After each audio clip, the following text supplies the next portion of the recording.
ورسوله أرسله بالهدى ودين الحق ليظهره على الدين كله وكفى بالله شهيدا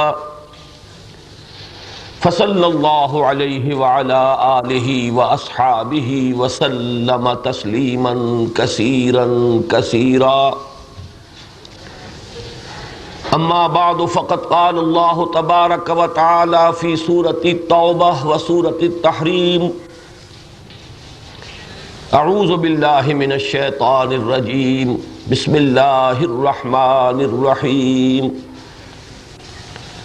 یا ایہا النبی جاہد الکفار والمنافقین واغلظ علیہم ومأواہم جہنم وبئس المصیر وقال تبارک وتعالی فی سورة التوبہ ومنہم من عاہد اللہ لئن آتانا من فضله لنصدقن ولنكونن من الصالحين فلما آتاهم من فضله بخلوا به وتولوا وهم معرضون فعاقبهم نفاقا في قلوبهم إلى يوم يلقونه بما أخلفوا الله ما وعدوه وبما كانوا يكذبون وقال عز وجل في نفس السورة إن الله اشترى من المؤمنين أنفسهم وأموالهم بأن لهم الجنة يقاتلون في سبيل الله فيقتلون ويقتلون وعدا عليه حقا في التوراة والإنجيل والقرآن ومن اوفى بعهده من الله فاستبشروا ببيعكم الذي بايعتم به وذلك هو الفوز العظيم التائبون العابدون الحامدون السائحون الراكعون الساجدون الآمرون بالمعروف والناهون عن المنكر والحافظون لحدود الله وبشر المؤمنين صدق الله العظيم رب اشرح لي صدري ويسر لي أمري واحلل عقدة من لساني يفقهوا قولي اللهم ربنا ألهمنا رشدنا وأعذنا من شرور أنفسنا اللهم ارنا الحق حقا وارزقنا اتباعه وارنا الباطل باطلا وارزقنا اجتنابه اللهم وفقنا لما تحب وترضى آمین یا رب العالمین۔ معزز حاضرین اور محترم خواتین، آپ کے علم میں ہے کہ آج مجھے پاکستان کے مستقبل کے بارے میں گفتگو کرنی ہے کہ آیا پاکستان کا مستقبل روشن ہے یا تاریک؟ تاریک ہے تو کیوں، اور روشن ہو تو کیسے؟ لیکن ظاہر بات ہے کہ مستقبل کا تعلق لازمی طور پر حال اور ماضی کے ساتھ ہے۔ ہمیں پاکستان کے مستقبل کے بارے میں گفتگو کرتے ہوئے کسی قدر گفتگو اپنے حال کے بارے میں بھی کرنی ہوگی اور اپنے ماضی کو بھی ایک حد تک زیر بحث لانا ہوگا۔ ہمارا حال اس وقت کیا ہے؟ دنیا کیا کہہ رہی ہے؟ سن تو صحیح جہاں میں ہے تیرا فسانہ کیا؟ زبان خلق کو نقارہ خدا سمجھو۔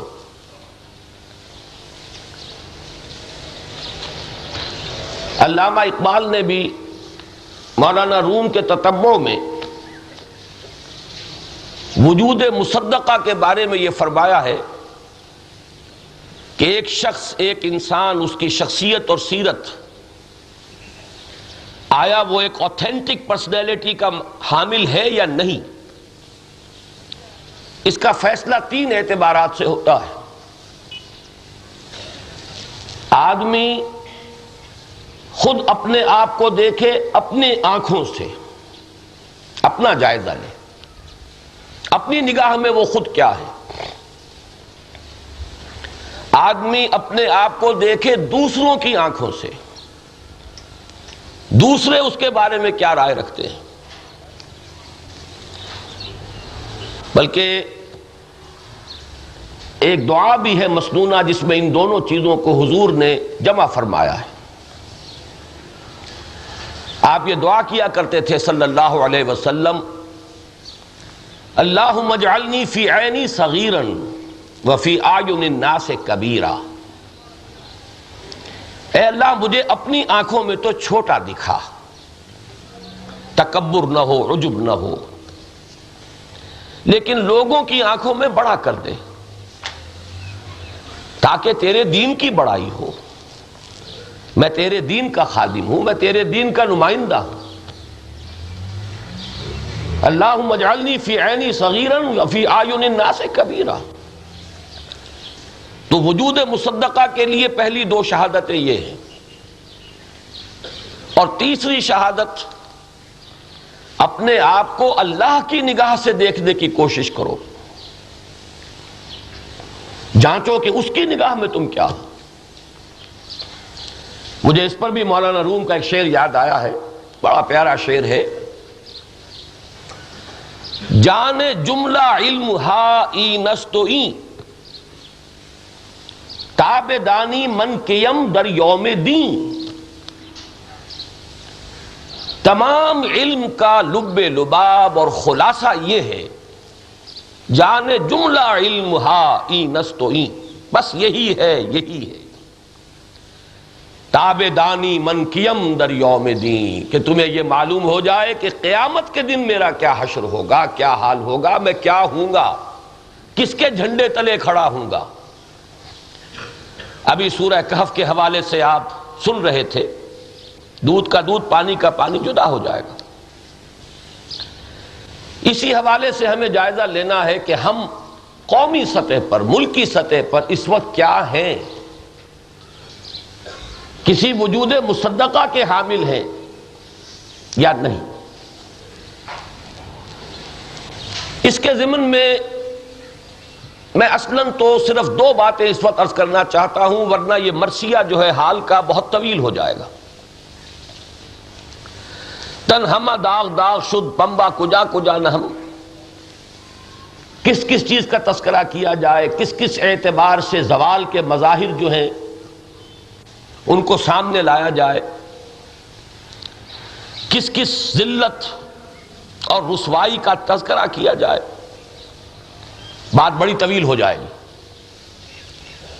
لیکن دو باتوں کے حوالے سے ذرا آسانی سے بات سمٹ جائے گی۔ سب سے پہلے تو ٹائمز آف لندن بہت پرانا اخبار ہے، روزانہ اخبار انگلستان کا، لندن کا۔ آزادی کی جب 40ویں سالگرہ ہمارے ہاں ہوئی، 41واں جب یوم استقلال ہم نے منایا، تو ٹائمز آف لندن کا جو موجودہ ایڈیٹر ہے اس نے ایک ایڈیٹوریل لکھا اور حوالہ دیا 40 سال قبل کا، کہ میرا پریڈیسیسر، مجھ سے پہلے جو اس کرسی پر بیٹھا ہوا تھا، 14 اگست 1947 کو جب ہندوستان تقسیم ہوا اور 2 آزاد ملک وجود میں آئے، تو اس وقت کے ایڈیٹر نے اداریہ لکھا، بہت بڑا واقعہ ہوا تھا، روئے ارضی کے اہم واقعات میں سے ایک اہم واقعہ تھا۔ ظاہر بات ہے کہ کوئی روزنامہ اور اس کا کوئی ایڈیٹر اس واقعے پر تبصرہ کرنے سے نہیں رہ سکتا۔ اس نے اپنا ایک ججمنٹ دیا، اپنا ایک اندازہ بیان کیا کہ آج دنیا میں جو 2 ملک وجود میں آئے ہیں، ان میں سے ایک کا مستقبل تو بہت روشن ہے اور دوسرے کا مستقبل بہت تاریک ہے۔ پاکستان کا مستقبل بہت روشن ہے، اس لیے کہ یہ ایک قوم ہے، ایک بہت بڑی بائنڈنگ فورس ہے کہ جو ان کو باندھے ہوئے ہے، اور وہ مذہب کی طاقت ہے۔ لہذا ان کی یکجہتی، ان کا اتحاد، ان کے ہاں کوئی نسلی امتیازات نہیں، ان کے ہاں کوئی علاقائی تعصبات نہیں، ایک مذہب ان کو جوڑے ہوئے ہے، ایک حبل اللہ میں یہ بندھے ہوئے ہیں۔ لہذا اس ملک کا مستقبل بہت روشن ہے،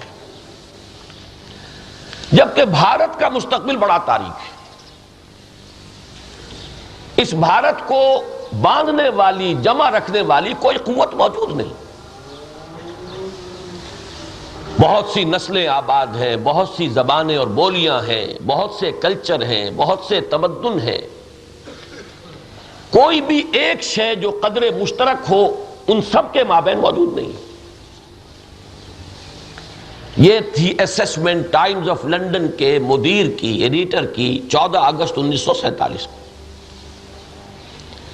اب جو اس وقت کا مدیر ہے اس نے لکھا کہ 40 برس کے بعد میں جب دیکھ رہا ہوں تو صورت بالکل برعکس ہے۔ بھارت ایک بہت بڑی طاقت بن چکا ہے، mini super power of the region, علاقے کی ایک بڑی، اس علاقائی اعتبار سے ایک سپر پاور۔ اس کے ہاں جمہوریت ہے،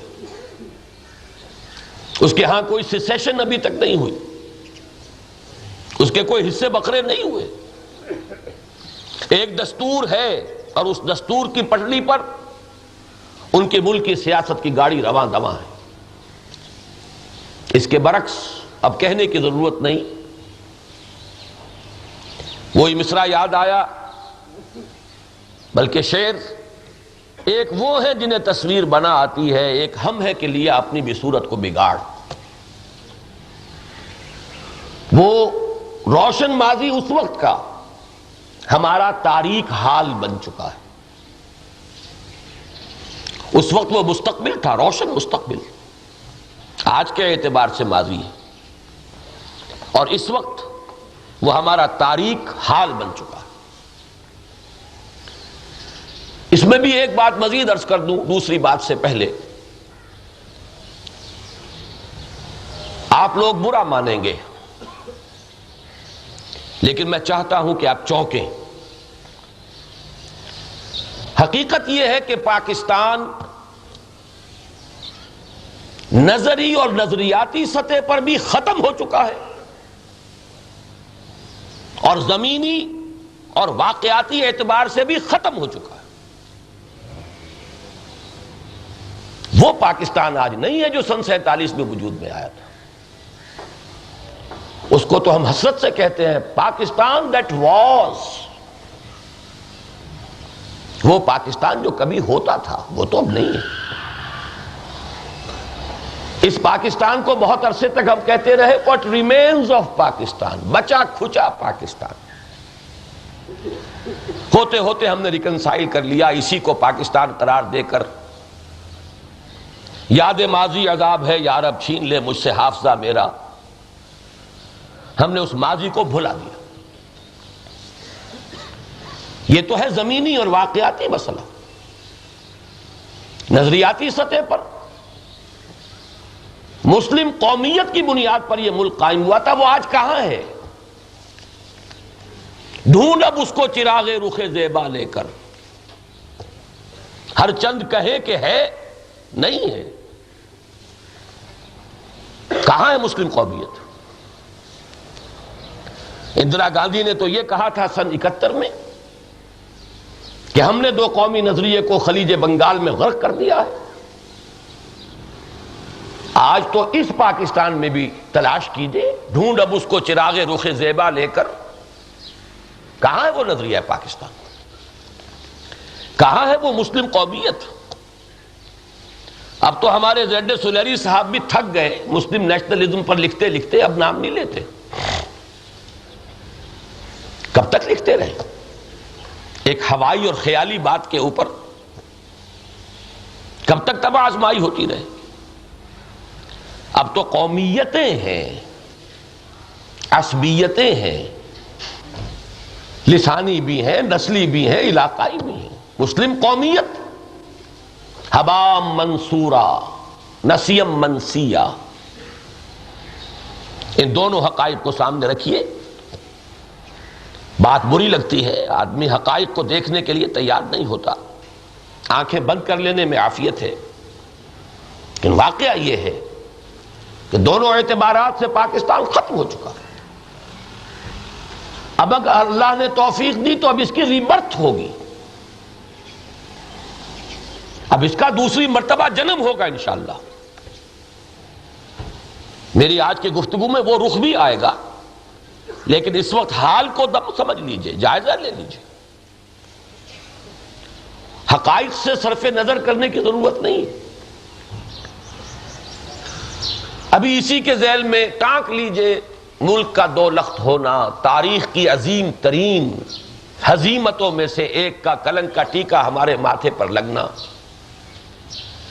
90,000 سے زائد 1 لاکھ کے لگ بھگ ہمارے کڑیل جوانوں کا، وہ ریگولر آرمی یا پیرا ملٹری فورسز، ملیشیا یا پولیس جو بھی تھی، کڑیل جوان،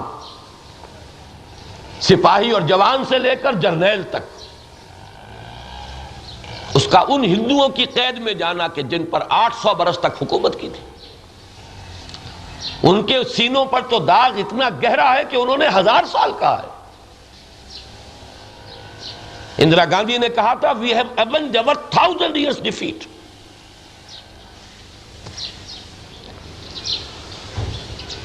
بارہ سو چھ میں اصل میں دلی میں اسلامی حکومت قائم ہوئی تھی، اس اعتبار سے تو وہ بات بنتی ہے 650 برس کی، لیکن یہ کہ اگر محمد ابن قاسم رحمہ اللہ کی آمد سندھ کی جو ہے اس کو شامل کریں گے تو پھر وہ 1000 برس سے بھی زائد ہے، لیکن غالباً ایوریج نکال کر 1000 years defeat ہم نے اپنی 1000 سالہ شکست کا بدلہ چکا لیا۔ اس سے بھی زیادہ افسوسناک تکلیف دہ بات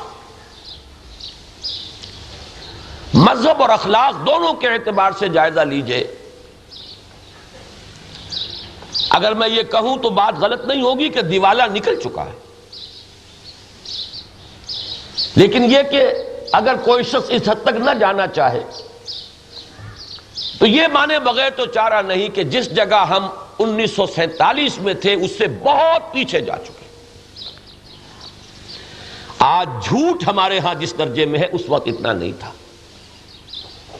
آج بے حیائی ہمارے ہاں جس درجے میں ہے اس وقت اتنی نہیں تھی، آج بے ایمانی جتنی آج ہے اس وقت نہیں تھی۔ یہ ہارس ٹریڈنگ کے نام سے لوگ واقف نہیں تھے،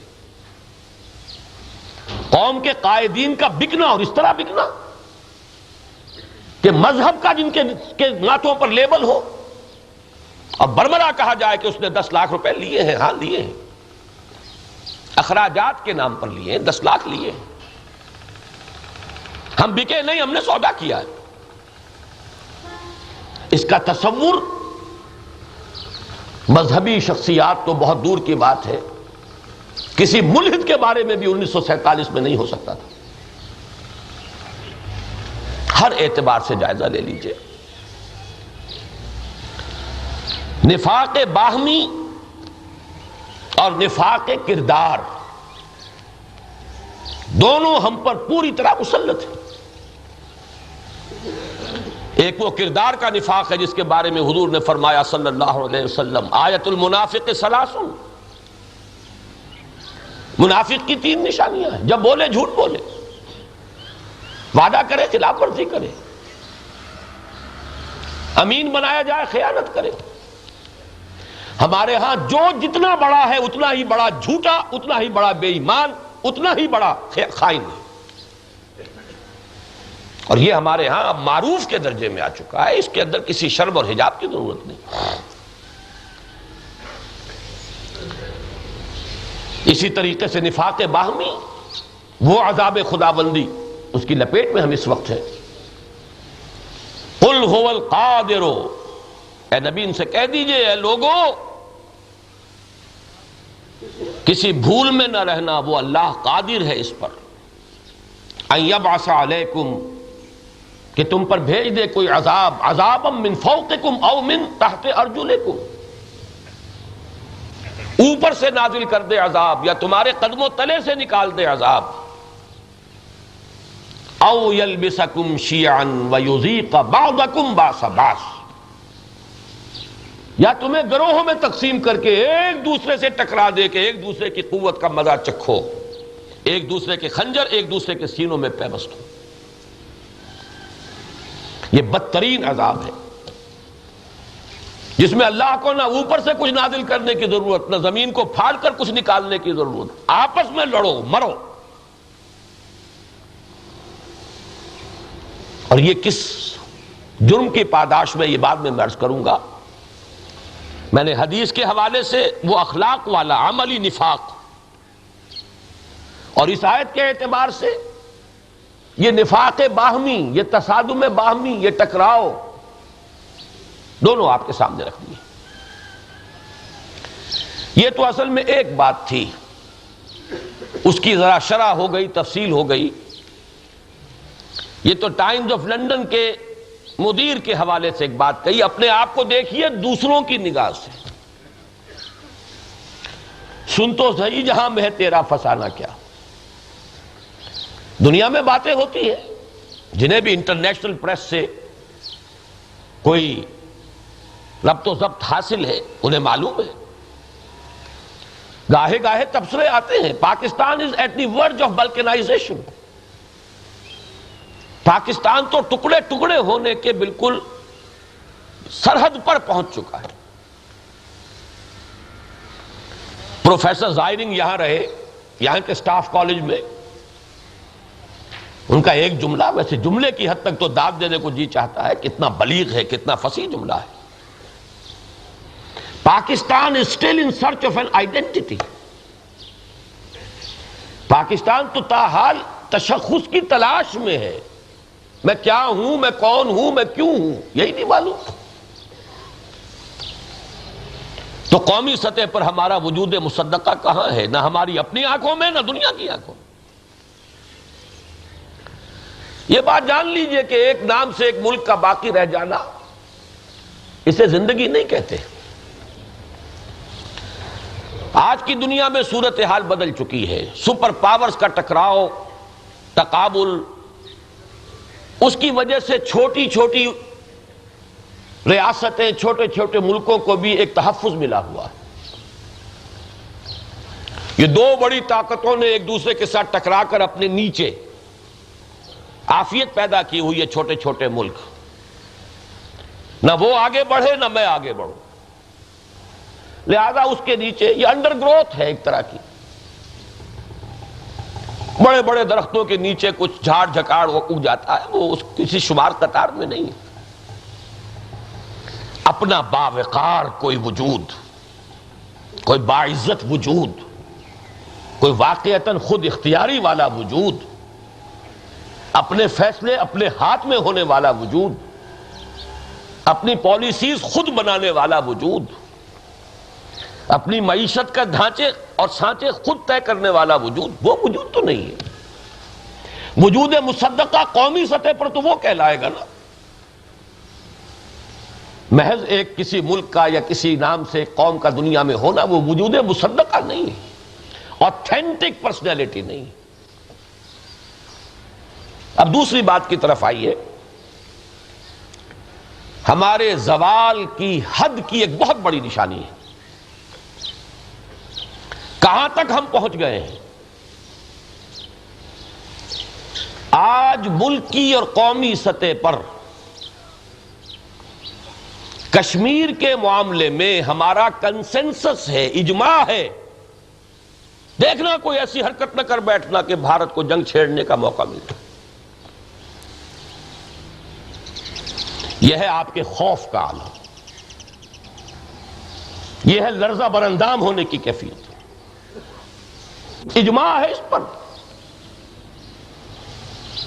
گراوٹ کی حد دیکھیے، کسی شے پر اجماع نہیں ہے سوائے دو چیزوں کے، اور دونوں انتہائی گراوٹ کی علامت ہے۔ حکومت اور اپوزیشن اگر متحد الخیال ہے تو صرف دو چیزوں پر، جن میں سے ایک چیز یہ ہے کہانیاں ہم سنتے ہیں، سناتے ہیں، پڑھتے ہیں، پڑھاتے ہیں کہ چند خواتین کی چیخ اور پکار جو ہے وہ محمد ابن قاسم کو لے آئی تھی رحمہ اللہ۔ آج سینکڑوں خواتین کی چیخیں یہاں پہنچ رہی ہیں۔ اسی لیے ہندوستان کے لوگوں نے اپنا خون دے کر ہمیں آزادی دلوائی تھی۔ میں پہلے بھی بتا چکا ہوں، پہلی مرتبہ جب بھارت گیا ہوں میں 33 برس بعد سن 47 میں بارڈر کراس کیا تھا سلیمان کی ہیڈ ورکس پر، اور پھر سن 80 میں پہلی مرتبہ بارڈر کراس کیا واگا پر۔ علی گڑھ کے مسلمانوں نے مجھ سے کہا، آپ نہیں اندازہ کر سکتے کس طرح میرا کلیجہ شک ہوا ہے ان کی بات سن کر، کہ سن 71 تک ہمارا یہ خیال تھا کہ پاکستان ہمارا محافظ ہے، اب ہم یہ سمجھتے ہیں پاکستان تو اپنی حفاظت کر لے تو بڑی بات ہے، ہمیں اپنی حفاظت خود کرنی ہے، بھیڑوں بکریوں کی طرح اب نہیں مریں گے، مار کر مریں گے۔ بہرحال صورت اس وقت یہ ہے،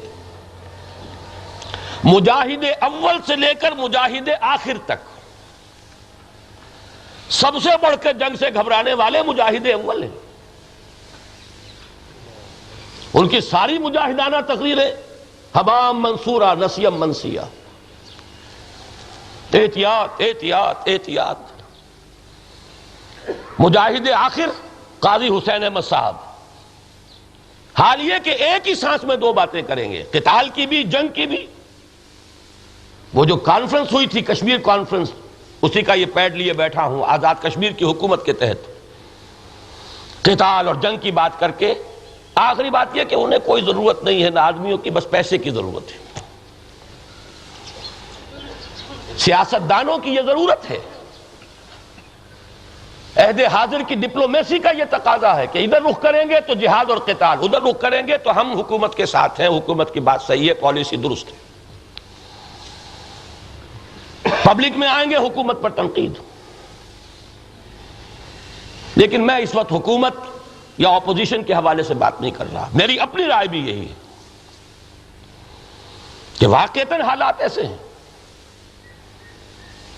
صورت واقعہ ہے، ریئلزم ہے، حقائق کو دیکھیے۔ ابھی 3 دن ہمارے ہاں جو سیمینار رہا دعوت رجوع القرآن پر، ایک ہندی بھارتی عالم دین ایسی بات کہہ گئے مولانا اخلاق حسین قاسمی،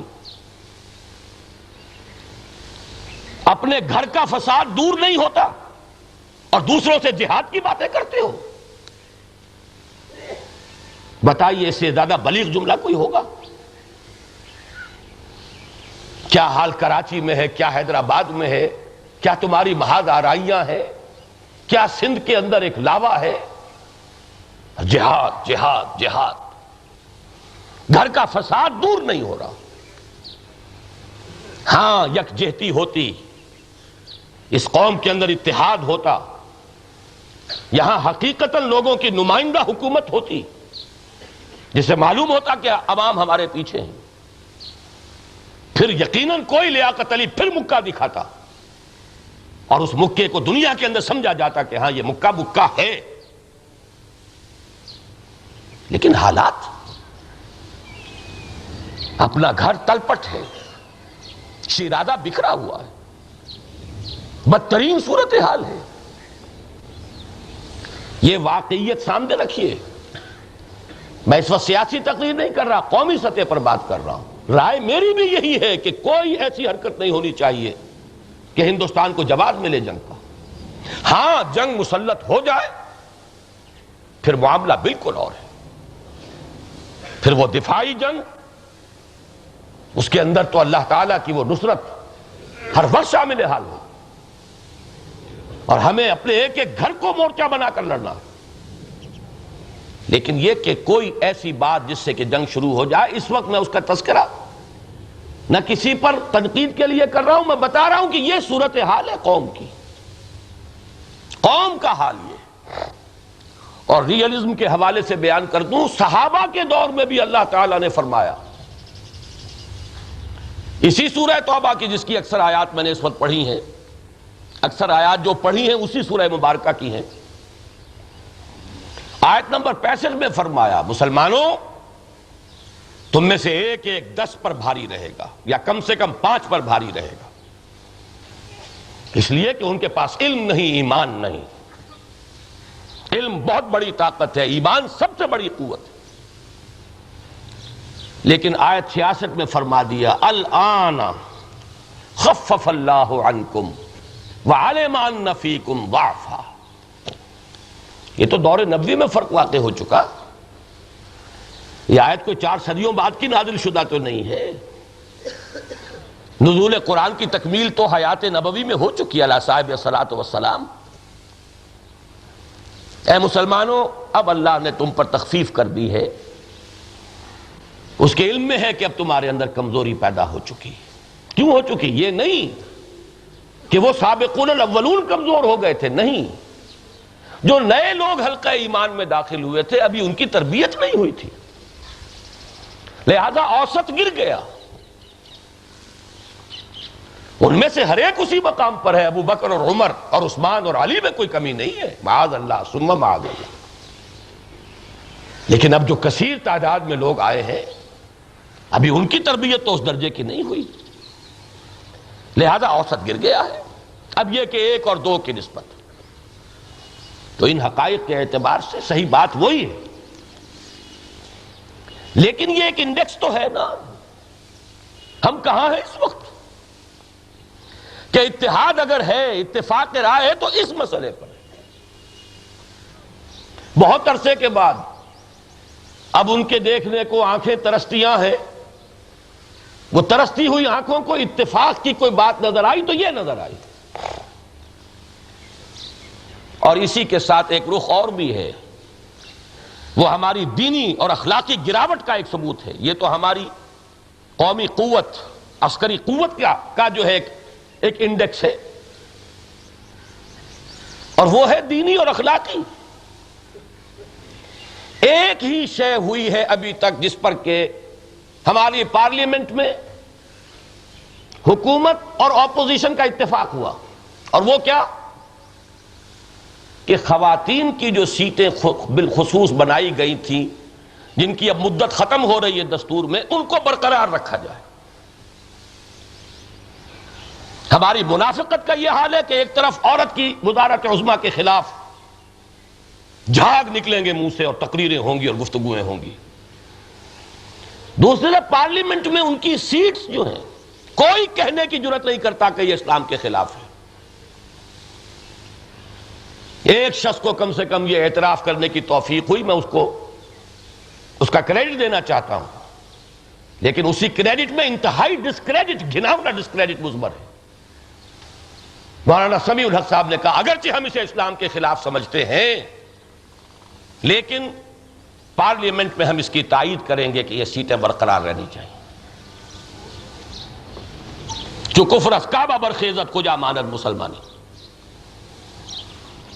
یہ ہے انڈیکس ہمارے حال کا، اس سے زیادہ میں مرثیہ کہنا نہیں چاہتا۔ اب ذرا آگے چلیے۔ اب ایک سوال ہے آج کیوں ذلیل کہ کل تک نہ تھی پسند گستاخی فرشتہ ہماری جناب میں؟ سبب کیا ہے؟ بڑے گہرے تجزیے کی ضرورت ہے۔ ایک جملے میں وہ سبب یہ ہے کہ ایک عقدہ ہے، عقدہ لا ینحل، میں لا ینحل نہیں کہتا، حل ہے اس کا، ایک عقدہ ہے پیچیدہ، ڈائلیما ہے، dilemma of over national existence, کہ ایک جانب ہم نے ایک ایسا ملک بنایا جس کی کوئی جڑ بنیاد اسلام کے سوا نہیں۔ میری اس بات سے کسی کو اختلاف ہو بھی تو اس سے کوئی شخص انکار نہیں کر سکتا کہ اس کے استحکام کی کوئی بنیاد سوائے دین اور مذہب کے نہیں، اور دوسری طرف وہی دین و مذہب ہے کہ ہر چند کہے کہ ہے نہیں ہے۔ کیسے حل ہو؟ بظاہر تو عقدہ لا ینحل ہے، حل ہے، وہ میں پیش کروں گا، لیکن اب تک کی صورت کا اصل جو ہے تشخیص ایک جملے میں ہوئی ہے۔ اس کے لیے ذرا تھوڑی سی وضاحت کی ضرورت ہوگی۔ اس ڈائلیما کا جو ایک پہلو ہے، ایک جز ہے، ایک حصہ ہے، ایک جانب ہے،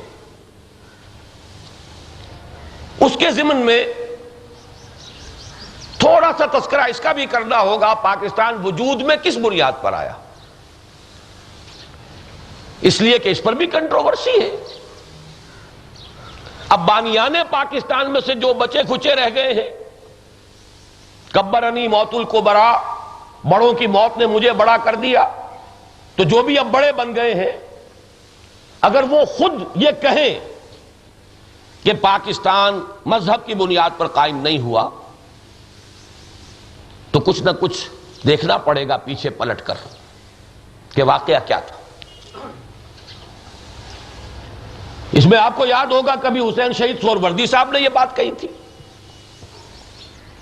کہ پاکستان وجود میں آیا ہے محض معاشی مسئلے کی بنیاد پر، کوئی مذہبی بنیاد نہیں۔ ان کی شخصیت کنٹروورشیل شمار ہوتی ہے، لیکن جناب نور الامین کی شخصیت تو کنٹروورشیل نہیں رہی مسلم لیگ کے اعتبار سے، اول و آخر مسلم لیگی۔ انہوں نے بھی یہی کہا، اردو ڈائجسٹ میں بڑا مفصل ان کا انٹرویو چھپا۔ اصل مسئلہ معاشی مسئلہ تھا۔ یہ تو کہیے کہ تلک امت قد خلت، وہ تو گئے۔ ابھی نظریہ پاکستان کے سب سے بڑا کسٹوڈین تو پنجاب ہی ہے نا، اس کے دو اس وقت کے بچے کھچے بقیت السلف دولتانہ صاحب ہے یا شوکت حیات خان صاحب ہے۔ دولتانہ صاحب نے کہا یہ خالص سیاسی مسئلہ تھا، اس کا مذہب سے کوئی تعلق نہیں۔ پھر جب کچھ پکڑ ہوئی تو ادھر ادھر کچھ چکر کھائے انہوں نے، لیکن دلدل میں پھنستے چلے گئے مزید۔ اور شوکت حیات صاحب نے تو آخری بات کہہ دی کہ یہ پاکستان کا مطلب کیا، لا الہ الا اللہ، یہ تو کچھ چھوکروں کا، نوجوانوں کا ایک نعرہ تھا، یہ کوئی سنجیدہ بات نہیں تھی۔ تو اب نوجوانوں کو کیا کہیں اگر وہ کنفیوژن میں ہوں، اگر انہیں پاکستان کی آئیڈینٹی کے بارے میں اگر اشکال ہو، تو who is to blame؟ الزام کس پر جائے گا؟ لیکن تھوڑا سا جائزہ لے لیں، اس میں ہے کچھ پہلو ایسے کہ جو کنفیوژن کا اور غلط فہمیوں کا یا فکری الجھاؤ کا سبب بنتے ہیں، اس لیے کہ اس کے 3 لیول ہیں مختلف، جس کی مثال میں دیا کرتا ہوں کہ آپ کو معلوم ہے حیات کا مبدا از روئے قرآن پانی ہے، خلق من الماء کل شیء حی۔ یہ پانی ہمارے روئے ارضی پر 3 لیولز میں ہے۔ ایک تو ہے زمین کی سطح پر پانی بہ رہا، دریا ہے، ندیاں ہیں، چشمے ہیں۔ ایک ذرا زیر زمین بہت قریب ہے، subsoil water, 30 feet, 40 feet, 60 feet, 70 feet. یہ نلکوں سے بھی نکال لیتے ہیں، کنویں سے بھی نکالتے ہیں۔ ایک پھر بہت نیچے جا کر 300، 400، 500، 600 فٹ، یہ نہایت صاف شفاف پانی۔ آج کل تو پینے کا پانی ڈرنکنگ پرپسز کے لیے تو اسی کو صحیح سمجھا جاتا۔ اسی طرح اس مسئلے کے بھی 3 پہلو ہیں۔ ایک ہے بالکل رائٹنگ آن دی وال کے مانند، جیسے کہ دیوار پر ایک حقیقت لکھی ہو، اور وہ یہ ہے کہ پاکستان اسلام کے نام پر بنا ہے۔ کوئی دولتانہ اس کا انکار نہیں کر سکتا، کوئی شوکت حیات اس کا انکار نہیں کر سکتا۔ نام پر بنا ہے، پوری دنیا مانتی ہے مذہب کے نام پر بنا ہے۔ پوری دنیا کہتی ہے کہ 2 ملک ہیں اس وقت دنیا میں جو مذہب کے نام پر بنے ہیں، ایک پاکستان، دوسرا اسرائیل۔ اسرائیل کے بارے میں یہ بات غلط ہے، پاکستان کے بارے میں صحیح ہے۔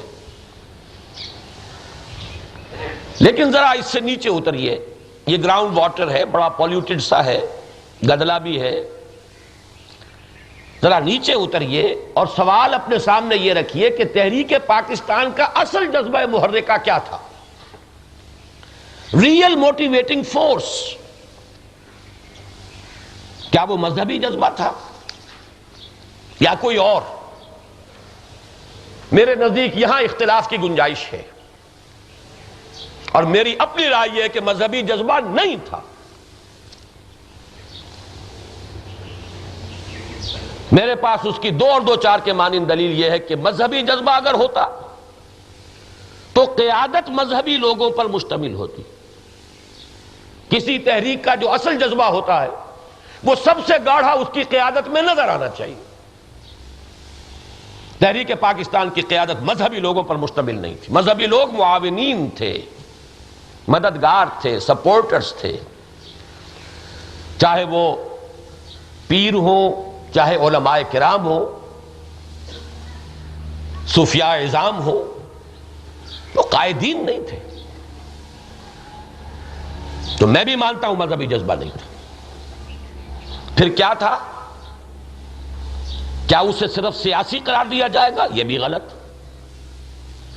کیا اسے صرف معاشی قرار دیا جائے گا؟ یہ بھی غلط۔ میں سبسٹیٹیوٹ کرتا ہوں ایک لفظ، یہ ایک قومی مسئلہ تھا، قومی جذبہ تھا۔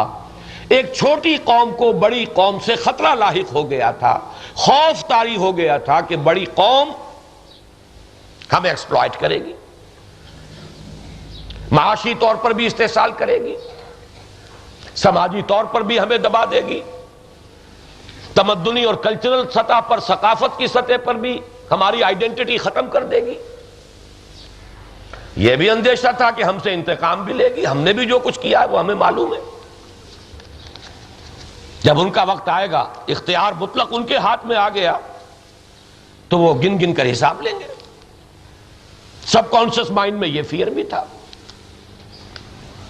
تو یہ فیئر کمپلیکس، خوف کا ایک جذبہ، ایک چھوٹی قوم کو بڑی قوم کا خوف، یہ قومی جذبہ تھا۔ قوم کی ظاہر بات ہے کہ قوم کی زبان، قوم کا مذہب، قوم کی ثقافت، قوم کی سیاست، قوم کی معیشت سب اس میں آ گئی، ہاتھی کے پاؤں میں سب کے پاؤں۔ اب آئیے نیچے، جس قوم کو یہ خوف لاحق ہوا تھا اس قوم کی قومیت کی بنیاد کیا تھی؟ کیا وہ ایک مشترک نسل کی وجہ سے ایک قوم تھے؟ کیا ایک زبان بولنے کی وجہ سے ایک قوم تھے؟ قومیت کی جتنی بنیادیں ہیں سب کی نفی ہو جائے گی۔ وہ قوم تھے تو صرف اور صرف مذہب کی بنیاد پر تھے۔ پٹھان اور بلوچی عورت کا لباس اور جنوبی ہند کی کسی مسلمان عورت کا لباس، بلکہ اسے بھی آگے بڑھیے، مشرقی پاکستان کی کسی خاتون، مسلم خاتون کا لباس، زمین و آسمان کا فرق ہو جائے گا۔ پٹھان اور بلوچی جو ہے یہ سمجھ نہیں سکتے کہ یہ لباس ہے۔ ایٹنگ ہیبٹس کتنی مختلف، جو انتہائی رغبت سے ایک بنگالی مسلمان ماچھ بھات، مچھلی کے ساتھ چاول جس طرح کھاتا ہے، جس طرح کی مچھلی وہ کھاتا ہے، آپ کو معلوم ہے اکثر ہم میں سے اس کو دیکھ نہیں سکیں گے۔ تو یہ کسی زبان، کسی نسل، کسی ثقافت، کسی کلچر کی بنیاد پر ایک قوم نہیں تھے، یہ قوم تھے مذہب کی بنیاد پر۔ تو سب سے صاف پانی جہاں سے نکلا وہ بھی مذہبی کا ہے۔ کوئی جڑ بنیاد فائنل انالیسس میں اس ملک کی نہیں ہے سوائے مذہب کے، اسلام۔ لیکن چلیے اس کو چھوڑ دیتے ہیں، یہ مستقبل کا مورخ، ابھی اور مستقبل جو آنے والا ہے، اس وقت کے اعتبار سے تو ہم بھی مستقبل میں بیٹھے ہیں اس وقت، لیکن چلیے اور آگے چھوڑ دیجئے۔ اصل مسئلہ یہ کہ اس وقت اس کے استحکام کی کوئی بنیاد ہے؟ کوئی تو قدر مشترک ہوتی ہے، جو ابن خلدون نے ایک لفظ استعمال کی، عصبیت۔ کسی قوم اور ملک کی قوت اور استحکام کے دار و مدار کسی عصبیت پر ہوتی ہے، نسلی عصبیت ہو، لسانی عصبیت ہو، کوئی عصبیت ہوگی نا۔ یہ عصبیت کو ہم لوگ برا لفظ سمجھتے ہیں، عصبیت برا لفظ نہیں ہے۔ عصبیت جاہلی بری شے ہے۔ عصبیت کچھ لوگوں کو جوڑنے والی جو شے ہے وہ عصبیت کہلاتی. وَنَحْنُ عُصْبَةٌ. حضرت یوسف کے بھائیوں نے یہ کہا تھا نا آپس میں گفتگو کرتے ہوئے، یہ ہمارے ابا جان جو ہے حضرت یعقوب علیہ السلام پتہ نہیں کیا ہے، یہ محبت کرتے ہیں یوسف سے اور اس کے چھوٹے بھائی سے بنیامین سے. وَنَحْنُ عُصْبَةٌ. حالانکہ ہم ایک گروہ ہے، طاقت ہے، دست، جوان، ہم بازو ہیں. تو عصبہ سے عصبیت ہے، اجتماعیت کی شیرازہ بندی کرنے والی کوئی شے، کوئی عصبیت. کوئی عصبیت ہوگی تو وہ اجتماعیت مضبوط ہوگی، نہیں ہے تو وہ شیرازہ منتشر ہوگا. تو ہماری کون سی عصبیت ہے؟ دیکھیے ملکوں کے استحکام کے لیے جو چیزیں دنیا میں بالعموم ہوتی ہیں، میں ایک ایک کو آپ کے سامنے رکھ رہا ہوں، اور آپ دیکھیں گے کہ ان میں سے کوئی شے ہمارے پاس نہیں ہے. پہلی ایک چیز ہوتی ہے تاریخی تقدس، ہسٹوریکل سینکٹیٹی. ایک ملک 5000 برس سے ایک ہی نام سے، ایک ہی سرحدوں سے چلا آ رہا ہے، تو اس کو ایک تقدس حاصل ہو گیا ہے، ایک سینکٹیٹی حاصل ہوئی ہے، ایک اوتھینٹسٹی حاصل ہوئی. کوئی دوسرا ملک اس کے اوپر قبضہ کر لے، اس کے کسی حصے پر یا پورے پر، تب بھی اس کا نام نہیں بدلا کرتا. چین کا بہت بڑا رقبہ جو ہے جاپان کے زیر تسلط رہا، لیکن چین چین رہا، جاپان جاپان رہا. یہی کہا گیا کہ جاپان نے چین کے اتنے رقبے پر قبضہ کیا ہوا. یہ تقدس ہمیں حاصل نہیں. 50 برس پہلے پاکستان کے نام سے کوئی ملک دنیا میں نہیں تھا،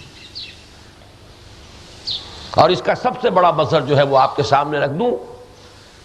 یہی وجہ ہے کہ جب علیحدگی ہوئی مشرقی پاکستان کی، تو اس نے وہ اٹھا کر لیبل جو ہے مشرقی پاکستان کا وہ خلیج بنگال میں پھینک دیا، اس لیے کہ اس کی کوئی قدر و قیمت ہے ہی نہیں، 2 ٹکے کا بھی نہیں لیبل. چھوٹی دکان بھی 2 بھائی کریں تو اس کا جو نام رکھتے ہیں اس نام کی کوئی قیمت ہوتی ہے، علیحدہ ہو تو اس نام کی علیحدہ سے قیمت آنکی جائے گی. لیکن پاکستان کے نام کی اتنی قیمت بھی ہمارے مشرقی پاکستانی بھائیوں نے نہیں سمجھی. حالانکہ آپ کے علم میں ہے 2 کوریا آج تک ہیں، 2 یمن آج تک ہیں، 2 جرمنی علیحدہ شاید کہ اب جڑ جائیں، لیکن اب تک تو ہے. تو کیا 2 پاکستان نہیں ہو سکتے تھے؟ اور وہ تو ملحق بھی ہے، پھر بھی 2 نام سے چل رہے ہیں. ہم تو دور دور بھی تھے تو کوئی ایسا خطرہ بھی نہیں تھا، نام کا اشتراک ہوتا تو کوئی اندیشہ نہیں تھا. لیکن یہ در حقیقت ثبوت ہے کہ ابھی اس نام کی کوئی گڈ ول نہیں ہے، کوئی ویلیو نہیں. ہسٹوریکل سینکٹیٹی تو بڑا بھاری لفظ ہے، اس کا گڈ ول ہی نہیں ہے ابھی. دوسرا فیکٹر ہوتا ہے قوموں اور ملکوں کے استحکام میں جغرافیائی فیکٹر. سرحدیں اگر نیچرل باؤنڈریز ہیں، بہت بڑا دریا ہے، بہت بڑا پہاڑ ہے، تو حفاظت ملتی ہے. اے ہمالا اے فصیلے کشور ہندوستاں، چومتا ہے تیری پیشانی کو جھک کر آسماں. لیکن ہمارا حال کیا ہے؟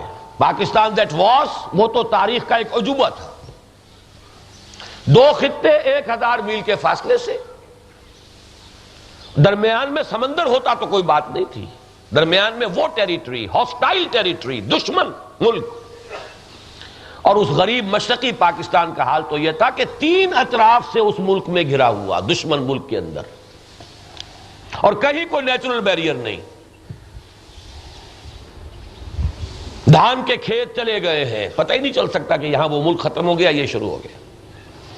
اور اس وقت تک تو خاردار باڑ بھی نہیں تھی، اب تو خاردار باڑ انڈیا نے لگا لی. بہرحال اس کو چھوڑیے، وہ تو پاکستان دیٹ واز کا مسئلہ. اب بھی جو اصل دشمن ہے آپ کا، جس نے آپ کے وجود کو ذہناً تسلیم نہیں کیا، ان کے صحافی یہاں آ کر کہہ جاتے ہیں ہم نے پاکستان کو تسلیم کیا ہے، نظریہ پاکستان کو تسلیم نہیں کیا. ہم نے 2 قومی نظریے کو تسلیم نہیں کیا، یہاں آ کر کہتے ہیں.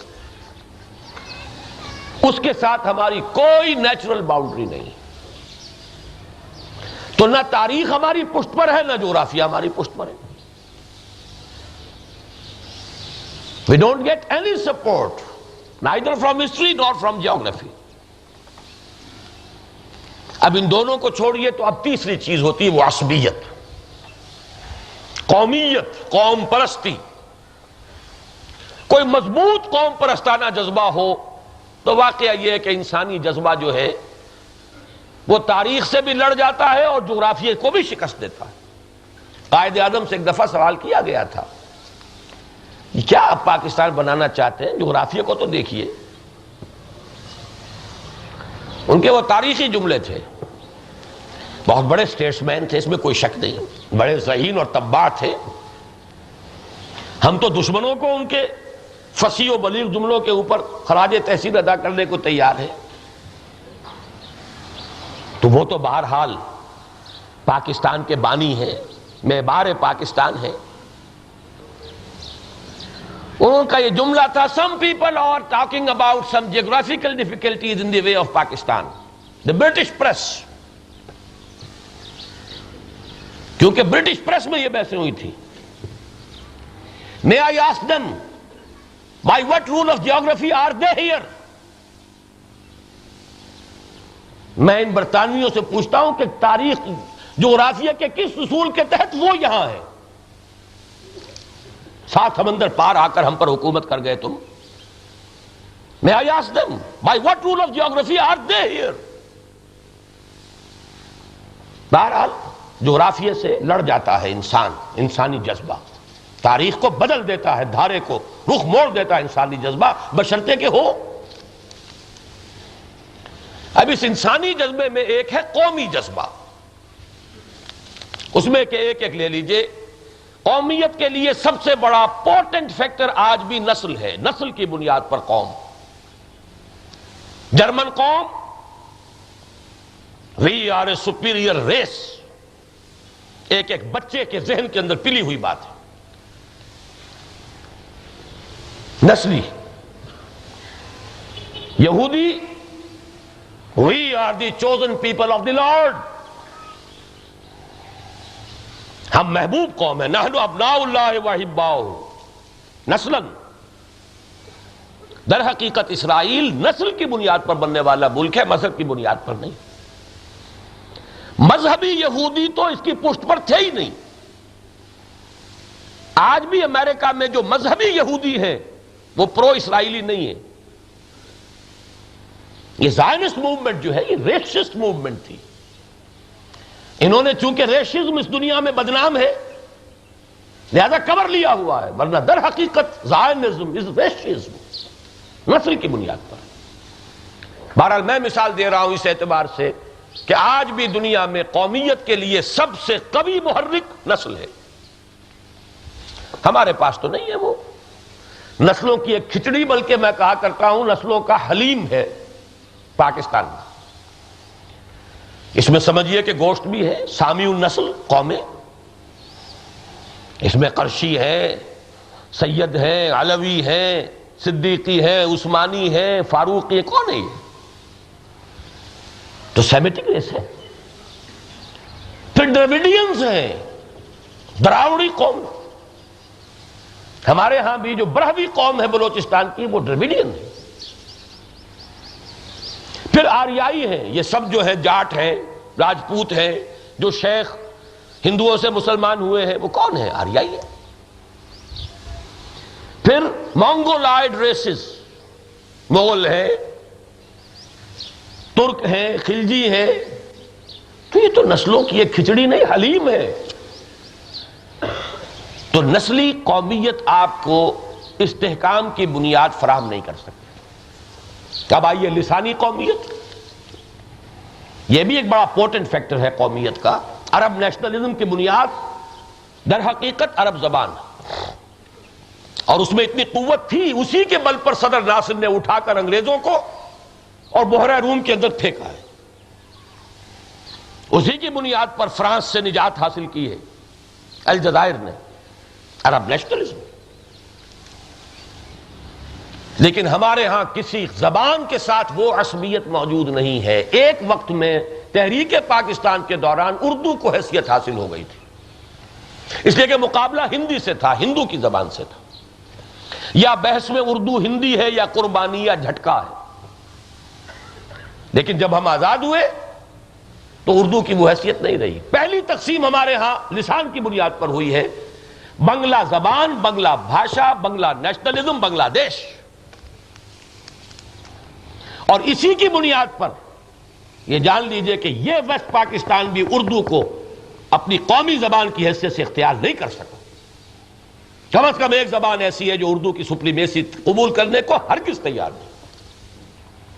اور ان کا کلیم ہے، بے بنیاد نہیں ہے. اردو کل کی چھوکری ہے، 300-400 برس سے پہلے اس کا وجود نہیں تھا. سندھی زبان بڑی قدیم زبان ہے. قرآن مجید کی پہلی تفسیر سندھی زبان میں لکھی گئی ہے. اس کا کلیم ہے. بہرحال میں اس پر زیادہ بحث میں نہیں جانا چاہتا. کاش کہ ہمارے رہنماؤں کو عقل ہوتی اور پاکستان بننے کے فوراً بعد عربی زبان کے حق میں یہاں فیصلہ ہو جاتا سرکاری زبان کے لیے. نہ بنگلہ بھاشا کے لیے عصبیت ابھرتی اور نہ سندھی زبان کے لیے عصبیت ابھرتی. سندھیوں نے سب سے زیادہ اس کے اوپر زور لگایا تھا کہ عربی کو بناؤ تم سرکاری زبان. ٹھیک ہے، ہمارے بچے بھی سیکھے، تمہارے بھی سیکھے. یہ کیا کہ تمہارے بچے جو ہیں ان کی مادری زبان جو ہے وہ ذریعہ تعلیم ہے، وہ تو تیزی سے پڑھتے چلے جائیں گے، ہمارے بچے پیچھے نہ جائیں گے. انصاف کرنا ہے تو آؤ عربی کو لو. کتاب باقاعدہ مجھے ملی تھی جب پہلے میں نے دورہ کیا تھا، دادو گیا تھا وہاں کے ایک عالم دین نے مجھے کتاب دی جو سن 48 یا 49 میں لکھی گئی وہاں اس کے حق میں کہ عربی زبان کو سرکاری زبان بنایا جائے. اگر کر لیتے تو اب تک 2 نسلیں بیت چکی ہوتی، ہم عرب دنیا کا حصہ بن چکے ہوتے. اور کہنے والے تھے، سر آغا خان نے یہ بات کہی، پھر زاہد حسین مرحوم نے یہ بات کہی. لیکن یہ کہ ہماری جذباتیت، حقائق کو دیکھنے سے گریز، نعرہ اور جذباتیت. بہرحال اس وقت کی میری گفتگو کا موضوع صرف یہ ہے کہ کوئی لسانی عصبیت پاکستان کو جوڑنے والی نہیں، یہ کاٹنے والی تو ہے. اب آئیے تیسری چیز رہ جاتی ہے وطنی عصبیت. آج کی دنیا کی سب سے زیادہ معروف شے یہ ہے nationalism on the basis of territory, country.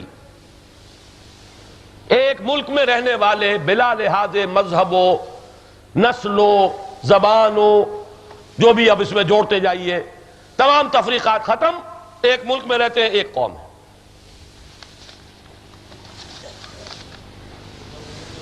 لیکن کان کھول کر سن لیجئے میری بات.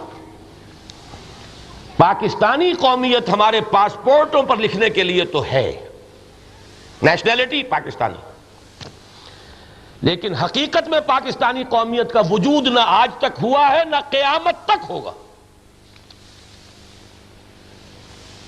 کیوں؟ ہم نے وطنی قومیت کی کامل نفی پر ملک بنایا. جھگڑا کیا تھا کانگریس کا؟ ایک قومی نظریہ، 2 قومی نظریہ تھے کیا؟ یہ تو کانگریس کا موقف تھا. ہندو ہو، مسلمان ہو، سکھ ہو، پارسی ہو، عیسائی ہو، ایک قوم ہے بھارت، انڈین. ہم نے کہا نو، ہم قائد اعظم کے الفاظ، ہم قومیت کے ہر معیار اور تصور کے مطابق ایک علیحدہ قوم. ہماری قومیت کی بنیاد ہمارا مذہب ہے، ہمارا کلچر ہے، ہماری ثقافت ہے. اور علامہ اقبال جو مصور پاکستان ہیں انہوں نے تو وہ بات کہی ہے کہ عرض کیجئے جوہر اندیشہ کی گرمی کہاں، کچھ خیال آیا تھا وحشت کا کہ صحرا جل اٹھا. اس دور میں اور ہے جام اور ہے جم اور، ساقی نے بنا کی روش لطف و ستم اور، تہذیب کے آذر نے ترشوائے صنم اور مسلم نے بھی تعمیر کیا اپنا وطن اور. ان تازہ خداؤں میں بڑا سب سے وطن ہے، جو پیرہن اس کا ہے وہ مذہب کا کفن ہے. اب آپ وطن کی بنیاد پہ بنانا چاہتے ہیں، ناممکن. مسلمان کا خمیر جس مٹی سے اٹھا ہے اس میں زمین کی عظمت اور تقدس کا کوئی حصہ ہے ہی نہیں. ہر ملک ملک کے ماست کے ملک خدا ماست. آفاقیت ہے مسلمان کے خمیر میں، اور خاص طور پر ہندوستان کا مسلمان، یہ بر عظیم پاک و ہند کا مسلمان اس نے تو اپنے دکھ پر کبھی آنسو نہیں بہائے، باہر کے مسلمانوں کے دکھ کے اوپر رویا ہے۔ وہ طرابلس کے مسلمان کا دکھ ہو، وہ ترکی کے مسلمان کا دکھ ہو، اس پر آنسو بہائے۔ کیف القرار وقد کے سالامنا بطرابلس، حمید الدین فراہی رو رہے ہیں، کیسے قرار آئے کہ ہمارے جھنڈے طرابلس کے اندر سرنگوں ہو گئے۔ ایک بچی فاطمہ جو ہے شہید ہوتی ہے، اور اس بر عظیم کا برہمن زادہ رمز آشنا روم و تبریز است، وہ خون کے آنسو روتا ہے۔ ہاں حضور کی خدمت میں بھی پیشی ہو رہی ہے، تو نبی کریم میں آپ کے لیے تحفہ لے کر آیا ہوں، یہ آپ گینا طرابلس کے شہیدوں کا ہے لہو اس میں۔ اپنے حال پر تو مسلمان نہیں رویا۔ خلافت کی تحریک چلی تو یہاں چلی، کیا وہ ہندوستان کا مسئلہ تھا؟ اور اگر اسلام کا مسئلہ تھا تو مجھے کوئی شخص بتا دے دنیا کے کسی اور کونے میں تحریک چلی اس پر،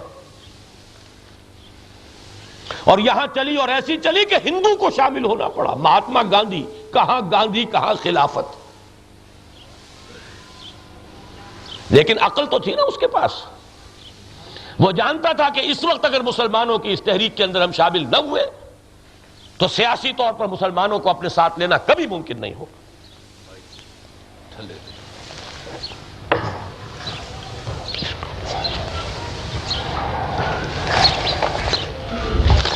بہرحال یہ پاکستانی نیشنلزم کبھی نہیں آئے گا اس ملک میں، کان کھول کر سن لیں۔ جو اس پر کوئی تکیہ لگائے بیٹھے ہوں وہ بالکل بنیاد ہے ہی نہیں۔ اگر آپ نے علاقہ اور زمین کو تقدس دیا تو سندھ ایک زیادہ بڑی حقیقت ایک سندھی کے لیے۔ موجو سندھڑی جب ایک سندھی کہتا ہے میرا پیارا سندھ، اس کے پورے جذبات، اس کے احساسات، اس کی قلبی کیفیات ایک ایک حرف کے اندر جو ہے وہ رس گھلا ہوا آپ کو ملے، جبکہ اس کے ساتھ زبان کا بھی اشتراک ہے، کلچر کا اشتراک ہے، تاریخ کا اشتراک ہے۔ تو تیسری چیز بھی آپ کے پاس نہیں ہے، آپ کے اگینسٹ ہے۔ معلوم ہوا کہ علامہ اقبال کا وہ شعر کسی اور مسلمان قوم پر راست آتا ہو نہ آتا ہو، ہم پر 100% راست آتا ہے کہ اپنی ملت پر قیاس اقوام مغرب سے نہ کر، خاص ہے ترکیب میں قوم رسول ہاشمی۔ ہمارے پاس ایک ہی چیز ہے، وہ مذہبی جذبہ ہے، وہی ہے کہ جو پاکستان کو وجود میں لایا تھا، وہی ہے جو اسے سسٹین کر سکتا ہے، مستحکم کر سکتا ہے، کوئی اور شے نہیں۔ میں چیلنج کرتا ہوں اجتماعیات انسانیہ کا، ہیومن سوشولوجی، پولیٹیکل سائنس کا کوئی طالب علم مجھے بتائے کہ یہ جو ملک ہے ان سرحدوں کے ساتھ، اس نام کے ساتھ، اس خطہ ارضی کے اندر کوئی اور جذبہ ایسا ہو سکتا ہے جو اس کو جوڑ کر رکھ سکے؟ کوئی نہیں ہے۔ سلمان ابن اسلام، پاکستان ابن اسلام۔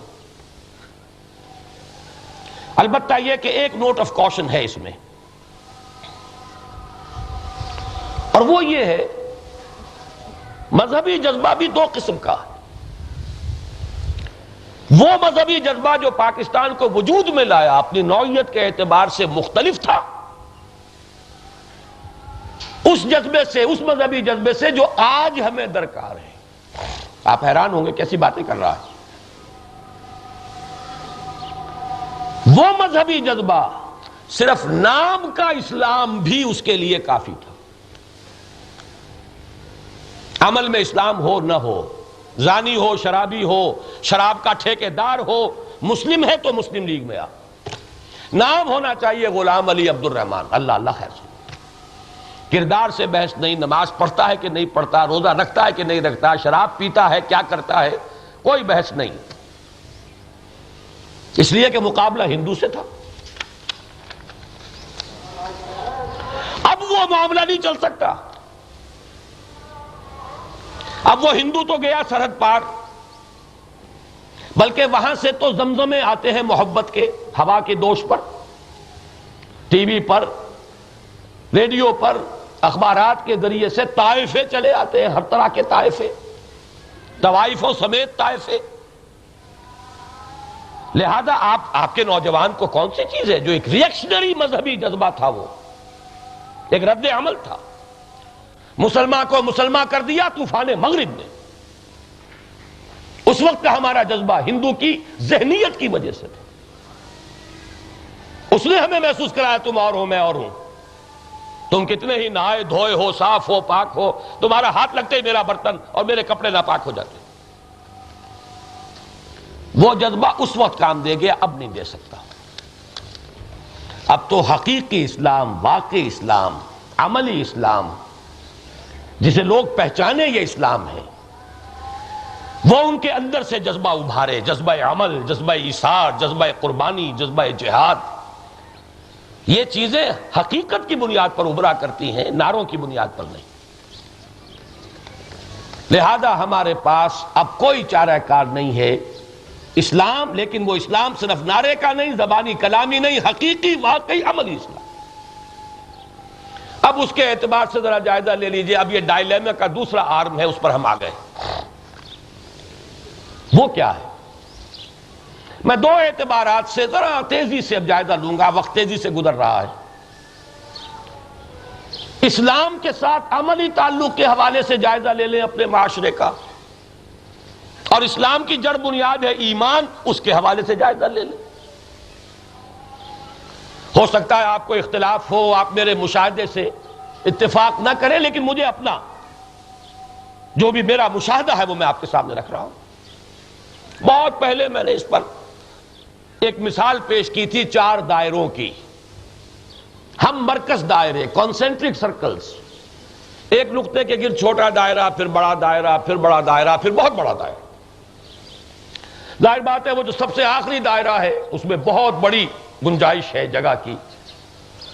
میرے نزدیک 85% ہماری آبادی اس دائرے میں ہے، بقیہ تینوں میں 15%. ان میں سے بھی 8% دوسرے میں ہے، تیسرے میں 5 اور آخری میں 2% سے زائد نہیں. یہ میری تقسیم ہے. تھوڑا بہت نیومیریکلی ادھر سے ادھر آپ جا سکتے ہیں. اب آئیے سب سے بڑا دائرہ جس میں 85% آدمی ہے. میں تو بات کہوں گا آپ کو اچھی لگے یا بری، ہماری آبادی کے 85% کا اسلام سے عملاً کوئی تعلق نہیں.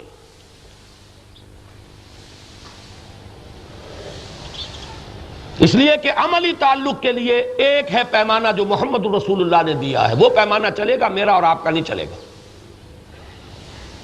الفرق بین الاسلام والکفر الصلاۃ. آپ کی آبادی کے کتنے فیصد لوگ نماز پنجگانہ کے پابند ہیں؟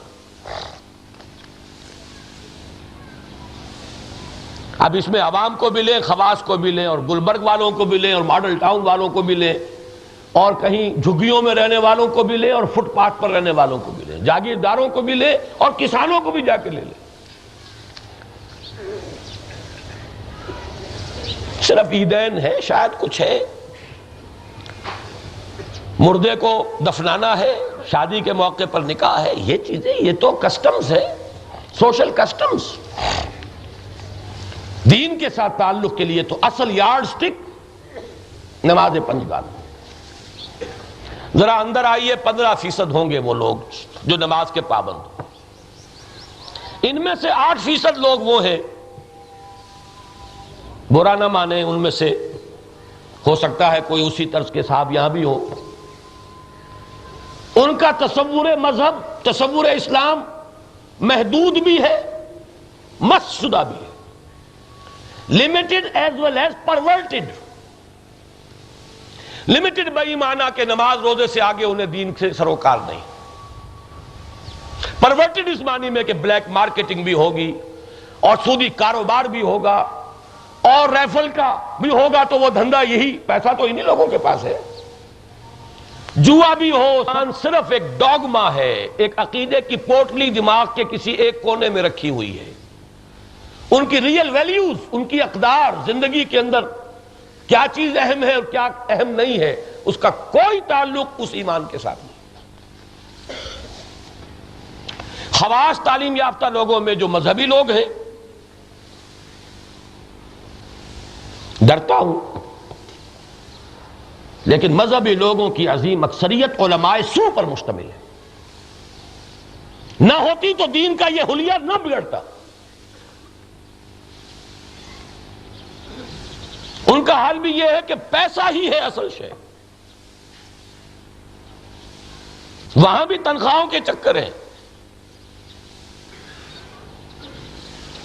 حضور نے جو حدیث میں فرما دیا تھا ایک وقت آئے گا ان رہ جائے، اس کا معاملہ دو حالتوں سے خالی نہیں ہو سکتا. یا تو بالکل کودن ہے اور یا مادرزاد ولی ہے. یا تو اسے پتہ ہی نہیں چلا کہ میں نے پڑھا کیا ہے، اور یا یہ کہ مادرزاد ولی تھا، اس پر کوئی شے اثر کر ہی نہیں سکتی. اسی لیے کچھ سائنس والے بچ گئے ہیں، میں بھی اسی لیے. سائنس میں زیادہ تصادم نہیں ہے مذہب سے.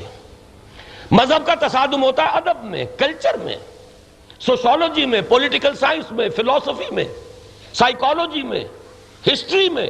یہ ہیں جو چیلنج لا کے سامنے لاتے ہیں مذہب کے لیے. جو ادھر گیا گیا الا ماشاءاللہ. اب میں نے جو بات آپ کے سامنے رکھی ہے، نتیجہ کیا نکلا؟ بڑی تاریکی ہے، بہت تاریکی ہے، تاریکی ہی تاریکی ہے. ظلمات بعضها فوق بعض. البتہ ایک پہلو روشن ہے. اب تیزی کے ساتھ جلدی میں چند چیزیں گنواؤں گا. وہ نہ ہو کہ دامانے امید، خیال یار چھوٹا جائے ہے مجھ سے، امید کا دامن ہاتھ سے نکل نہ جائے کہیں. مایوسی کفر ہے. وہ کیا ہے؟ ایک لفظ میں وہ مشیت ازدی ہے. اس کے شواہد ہیں، جیسے اللہ ہماری نگاہوں کے سامنے نہیں ہے، آیات تو ہے نا. ان فی خلق السماوات والارض واختلاف اللیل والنہار والفلک التي تجری فی البحر بما ينفع الناس وما انزل اللہ من السماء من ماء فاحیا به الارض بعد موتها وبث فیها من دابۃ ومن كل دابۃ وتصریف الرياح والسحاب المسخر بین السماء والارض لآیات لقوم یعقلون. اللہ نہیں، اس کی نشانیاں تو ہیں نا. مشیت ازدی کے بھی مظاہر سامنے، وہ محسوس ہوتا ہے واللہ عالم کہ اس خطہ ارضی سے اللہ تعالیٰ کی وہ عظیم مشیت وابستہ ہے جس کی خبر دی تھی محمد الرسول اللہ صلی اللہ علیہ وسلم نے کہ وہ وقت آ کر رہے گا کہ پورے روئے ارضی پر اللہ کا دین اسی طرح غالب ہوگا جیسا کہ میرے ہاتھوں جزیرہ نما عرب پر غالب ہوا ہے. احمد ابن حنبل رحمہ اللہ لائے ہیں حضرت مقداد ابن اسود کی روایت. حضور نے فرمایا روئے ارضی پر کوئی گھر نہیں رہے گا، نہ اینٹ گارے کا بنا ہوا، نہ کمبلوں کا کوئی خیمہ رہے گا جس میں اسلام داخل نہ ہو جائے. بعز عزیز و ذل ذلیل، یا عزت والے کے اعزاز کے ساتھ یا ذلت والے کی توہین کے ساتھ. کیا مانی؟ یا تو اس گھر اور خیمے والا اسلام قبول کر لے گا تو اسلام داخل ہوگا، اس کا بھی اعزاز ساتھ ہو جائے گا. للہ العزت ولرسولہ وللمؤمنین. اور اگر قبول نہیں کرے گا اسے نیچے ہو کر رہنا پڑے گا. یؤتوا الجزیۃ عن ید وہم صاغرون. لہذا بذل ذلیل او بعز عزیز اسلام تو داخل ہوئے ہی ہوئے. یہ تو ہونا. دوسری روایت ہے حضرت ثوبان رضی اللہ تعالیٰ عنہ سے، امام مسلم لائے. حضور نے فرمایا میرے لیے زمین کو تہ کر دیا گیا، لپیٹ دیا گیا، اور مجھے اس کے مشرق و مغرب سب دکھا دیے گئے، اور جو کچھ مجھے دکھایا گیا ہے وہاں میرا دین ضرور پہنچ کر رہے گا. یہ مشیت ازدی ہے، یہ فیصلہ ہے. خبر دینے والے محمد الرسول اللہ ہے، وہو الصادق المصدوق. ان کی سچائی میں کوئی شک و شبہ نہیں. ظاہر بات ہے کہ اس کا آغاز کسی ایک خطے سے ہوگا. اس وقت بھی تو عرب کے خطے سے شروع ہوا، اور پھر جو پھیلا، تھمتا نہ تھا کسی سے سیل رواں ہمارا. تو کہاں دریائے جی ہوں اور کہاں بحر ظلمات. بحر ظلمات میں دوڑا دیے گھوڑے ہم نے. From Atlantic to Oxus. within 24 years, less than a quarter of a century. اب بھی یہی ہوگا. اسی وقت ہو جاتا ہے اللہ کی مشیت اور یہود کا فتنہ عبداللہ ابن سبا جس نے مسلمانوں کو لڑا دیا. ورنہ تو اب رہ کون گیا تھا؟ کوئی طاقت دنیا میں تھی نہیں. روم ختم، کسرا ختم، سپر پاورز ختم، باہر سے کوئی طاقت روکنے والی نہیں تھی. یہ انٹرنل سیبوٹاج تھا جس نے روکا. بہرحال وہ اللہ کی مشیت ہے، وہ ایک علیحدہ مسئلہ ہے. اب بھی یہ کہیں نہ کہیں سے شروع ہوگا، اور شواہد یہ ہیں، آیات الہیہ یہ بتا رہی ہیں کہ یہی خطہ ارضی ہے. جائیں جاست. کیوں؟ شواہد تیزی سے میں بیان کروں گا. میری کتاب استحکام پاکستان میں یہ سارے مضامین ہیں. پڑھتے نہیں آپ؟ اب میں کیا کروں؟ لہذا سما خراشی کرنے پر مجبور ہوں. آپ کی سما خراشی، اپنا گلا خراشی، لیکن اس لیے کہ آپ پڑھتے نہیں. وَلَكِنَّكُمْ قَوْمٌ لَا تَقْرَؤُونَ. وہ کیا ہے شواہد؟ نمبر 1، پچھلے 400 برس کی تاریخ گواہ ہے مجددین امت اسی خطے میں پیدا ہوئے. الف ثانی، دوسرا 1000 سال جیسے ہی شروع ہوا، پہلے 1000 سال میں ہر صدی کا مجدد عالم عرب. دوسرے 1000 سال کے بعد حضرت مجدد الف ثانی رحمت اللہ علیہ، شیخ عبدالحق محدث دہلوی رحمت اللہ علیہ، شاہ اسماعیل شہید رحمہ اللہ، سید احمد بریلوی رحمت اللہ علیہ، شاہ اسماعیل شاہ ولی اللہ پہلے، اور پھر ان کے یہ پوتے حضرت شاہ اسماعیل شہید رحمت اللہ علیہ. پھر 14ویں صدی میں جتنی عظیم شخصیات یہاں پیدا ہوئی پوری دنیا میں نہیں. شیخ الہند کے مقابلے کی کوئی شخصیت علماء عالم کے اندر دوسری موجود نہیں. محمود حسن اسیر مالٹا. علامہ اقبال جیسا مفکر پوری دنیا میں پیدا نہیں ہوا. فکر اسلامی کی تجدید کرنے والا، جماعت اسلامی کی تحریک اور اس کا لٹریچر پوری دنیا میں پھیل گیا، وہ بھی شروع تو یہیں سے ہوئی نا. تبلیغی جماعت پورے روئے ارضی پر پھیلی ہوئی ہے، شروع تو یہیں سے ہوئی نا. گنتے چلے جائیے. 11ویں صدی ہجری سے لے کر اور 14ویں صدی ہجری تک تمام تجدیدی کارنامے اسی جگہ.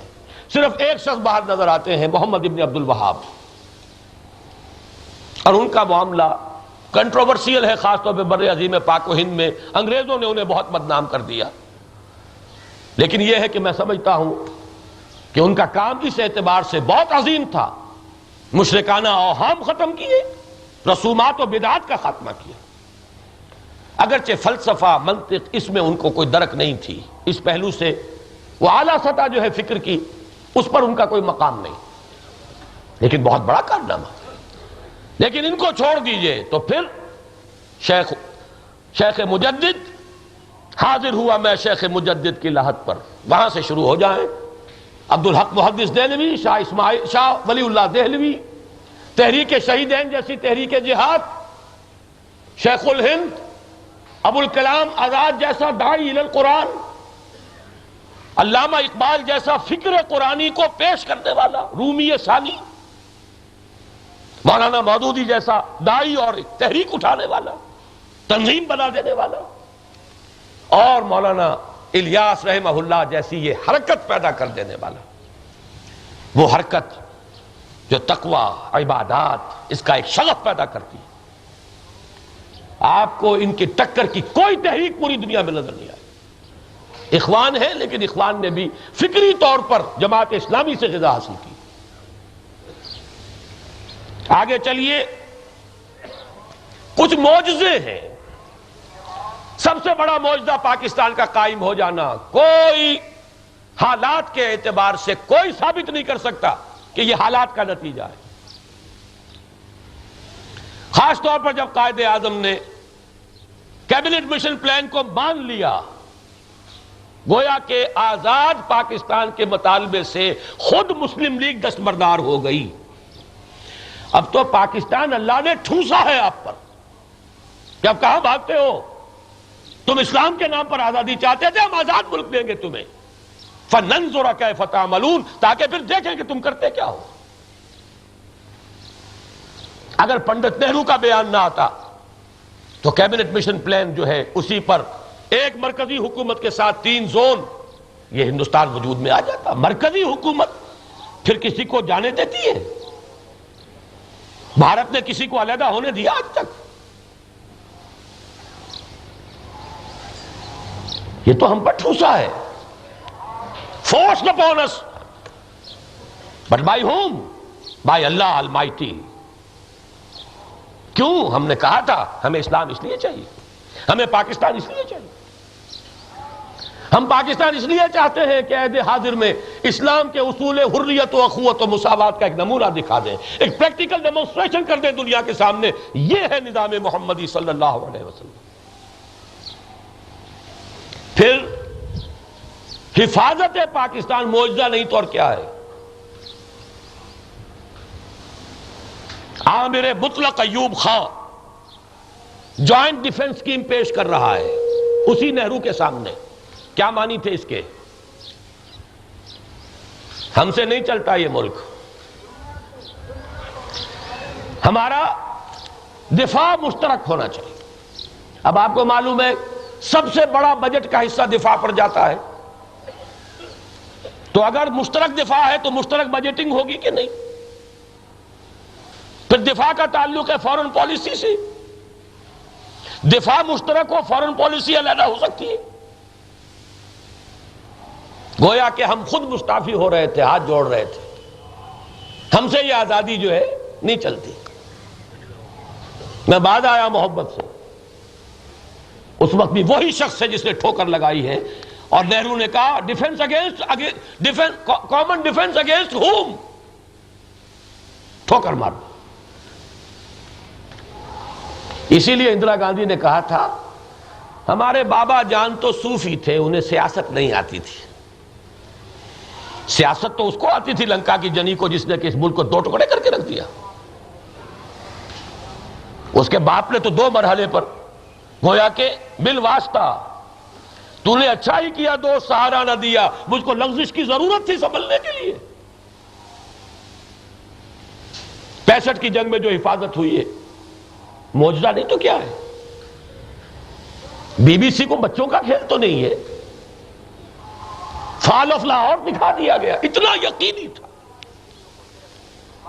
ٹھٹک کر کھڑے رہ گئے.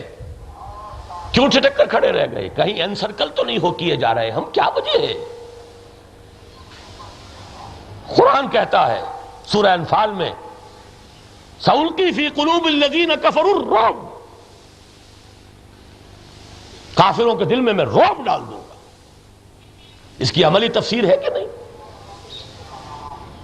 71 میں ہمیں ایک صدا تو ملی, ملک 2 لخت تو ہوا, لیکن اس خطے کو پھر اللہ نے بچایا. اگر نکسن کی وہ ہاٹ لائن پر کوسیجن کے ساتھ بات نہ ہوتی اور کوسیجن ہاٹ لائن پر اندرا گاندھی کو حکم نہ دیتا سیز فائر کا, تو میں دعوے کے ساتھ کہتا ہوں کہ مغربی پاکستان زیادہ سے زیادہ 6 دن کی مار تھا ہندوستان کے لیے. ہمارے سارے ڈیفنسز شیٹر ہو چکے تھے, ایئر فورس مفلوج ہو چکی تھی, ہماری نیوی تو گویا کہ موجود ہی نہیں تھی, وہ کماڑی میں آ کے مار گئے ہمیں. اور ہمارے لینڈ ڈیفنسز راجستھان سیکٹر ٹوٹ چکا تھا, ادھر سے یہ سیالکوٹ سیکٹر ٹوٹ چکا تھا. لے دے کہ یہ ٹکا صاحب جو اس وقت گورنر بنے ہیں وہ تھے, ایک ٹاسک فورس لے کر بیٹھے ہوئے تھے سلیمان کی ہیڈ ورکس پر, صرف یہ ایک انٹیکٹ. مورال ہندوستان کا آسمان پر ہمارا پاتال میں. فال آف ڈھاکہ کے بعد 1 لاکھ آدمی ہمارے ان کی قید میں, ارب روپے کا اسلحہ ہمارا ان کو مل گیا. 2 محاذوں کی بجائے پوری قوت اس محاذ پر جھونک دیتے. 6 دن بھی میں بڑا مبالغہ کر رہا ہوں, اللہ نے بچایا ہے. ذہن میں رکھیے کوئی ہے بات. اور چوتھا معجزہ قرارداد مقاصد کا پاس ہو جانا. 20ویں صدی کا وسط اور ایک 10 کروڑ کی قوم اپنی زبان یعنی دستور ساز اسمبلی کے زبان سے کلمہ طیبہ ادا کر رہی ہے. قرارداد مقاصد ایسے ہی ہے جیسے کوئی کافر کلمہ طیبہ پڑھے مسلمان ہو جائے. 20ویں صدی کے وسط میں ایسے لوگ بھی تھے اس وقت ہماری 10 اسمبلی میں جنہوں نے کہا تھا آج ہم دنیا کو منہ دکھانے کے قابل نہیں رہے کہ اکبر نام لیتا ہے خدا کا اس زمانے میں، یہ خدا کی حاکمیت، اس کا اقرار لا الہ الا اللہ قومی سطح پر معجزہ نہیں؟ آخر یہ کسی چیز کی شہادت ہے، گواہی ہے، اللہ کی کوئی مشیت ہے جو اس خطے کے ساتھ ہے۔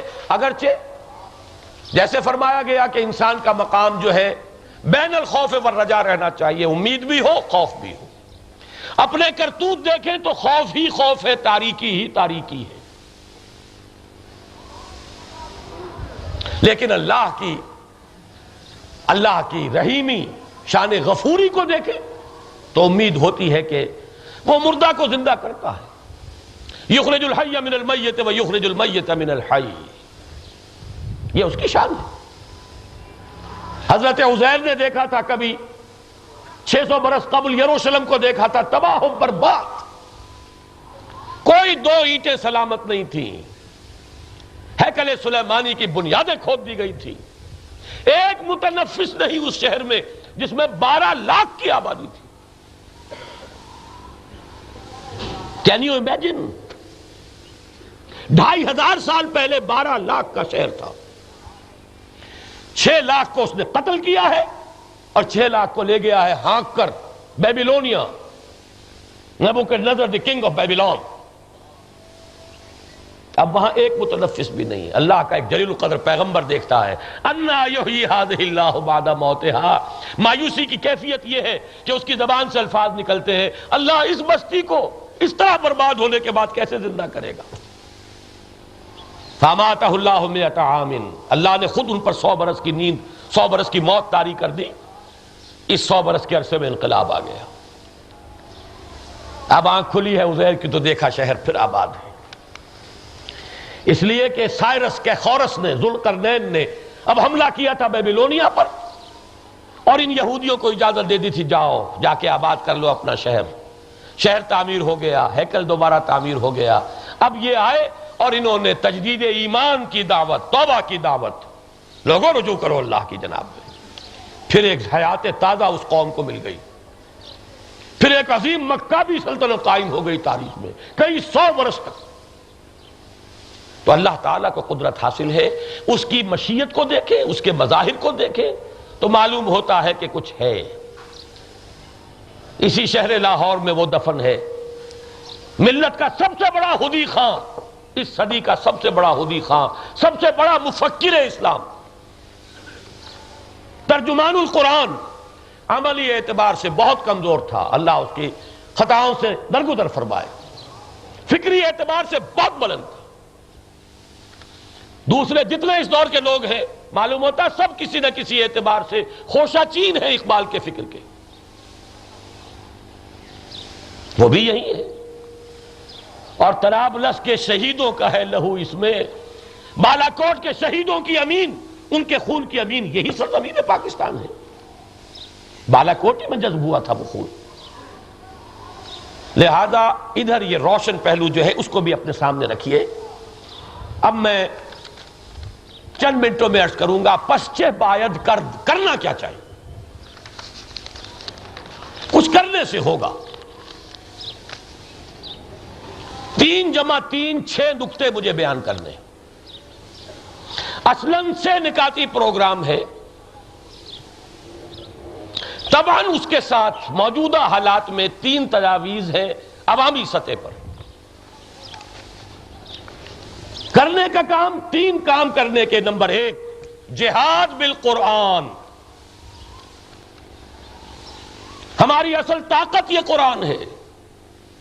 اتر کر ہرا سے سوئے قوم آیا اور ایک نسخہ کیمیا ساتھ لایا، در بغل داری کتاب زندگی۔ اقبال کی تشخیص تو یہی ہے، خار از محجوری قرآن شدی، شکوہ سنجے گردش دوران شدی، اے تو شبنم بر زمیں افتندئی، در بغل داری کتاب زندگی۔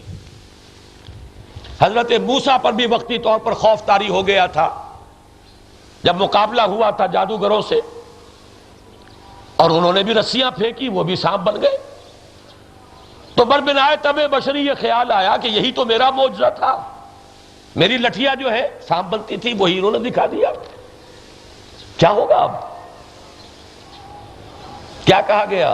لا تخف، موسیٰ ڈرو نہیں، وہ القِ ما فی یدک، القِ عصاک، ذرا پھینکو تو صحیح جو تمہارے ہاتھ میں ہے، تم بھول گئے ہو۔ لیکن وہ اژدہا پھر سب کو ہڑپ کر گیا، وَأُلْقِيَتْ السَّحَرَةُ سَاجِدِينَ، سجدے میں گر گئے فوری طور پر۔ وہی عصائے موسیٰ سے 1000 گنا بڑا معجزہ قرآن مجید ہے۔ عصائے موسیٰ کی کیا حیثیت ہے قرآن کے مقابلے میں؟ وہ ہمارے پاس ہے، در بغل داری کتاب زندگی، در بغل داری عصائے موسوی، بلکہ عصائے موسوی سے 1000 گنا زیادہ بڑا۔ پہلا کام ہے اس کے نور سے منور کرنا اپنے ذہنوں کو، اپنے قلوب کو، ماحول کو، اور جہاں چہار دانگے عالم کو۔ بہت بڑا کام ہے یہ۔ اس کے لیے 4 الفاظ آپ کے سامنے رکھ رہا ہوں۔ یہ کام علمی سطح پر بھی کرنا ہوگا، عوامی سطح پر بھی کرنا ہوگا۔ اعلیٰ ترین علمی سطح پر قرآن مجید کی حکمت و ہدایت کو پیش کرنا، تاکہ جدید نظریات کا ابطال ہو، غلط فلسفے ختم ہو کر رہ جائیں، یہ ہڑپ کر جائیں ان تمام سانپوں کو جو غلط نظریوں کے نظر آ رہے ہیں چلتے پھرتے سانپ۔ عوامی سطح پر بھی کرنا ہوگا، اس لیے کہ منبع ایمان اور سرچشمہ یقین صرف اور صرف قرآن ہے۔ نمبر 2، قومی سطح پر بھی کرنا ہے، بین الاقوامی سطح پر کرنا ہے۔ ہماری اصل طاقت یہ نظریے کی طاقت۔ میں بھی کہہ کر آیا ہوں، جو بریفنگ ہوئی تھی اسلام آباد میں، اور میں نے کہا وہاں ہمارے پاس اصل طاقتیں 2 ہیں جنہیں ہم استعمال نہیں کر رہے۔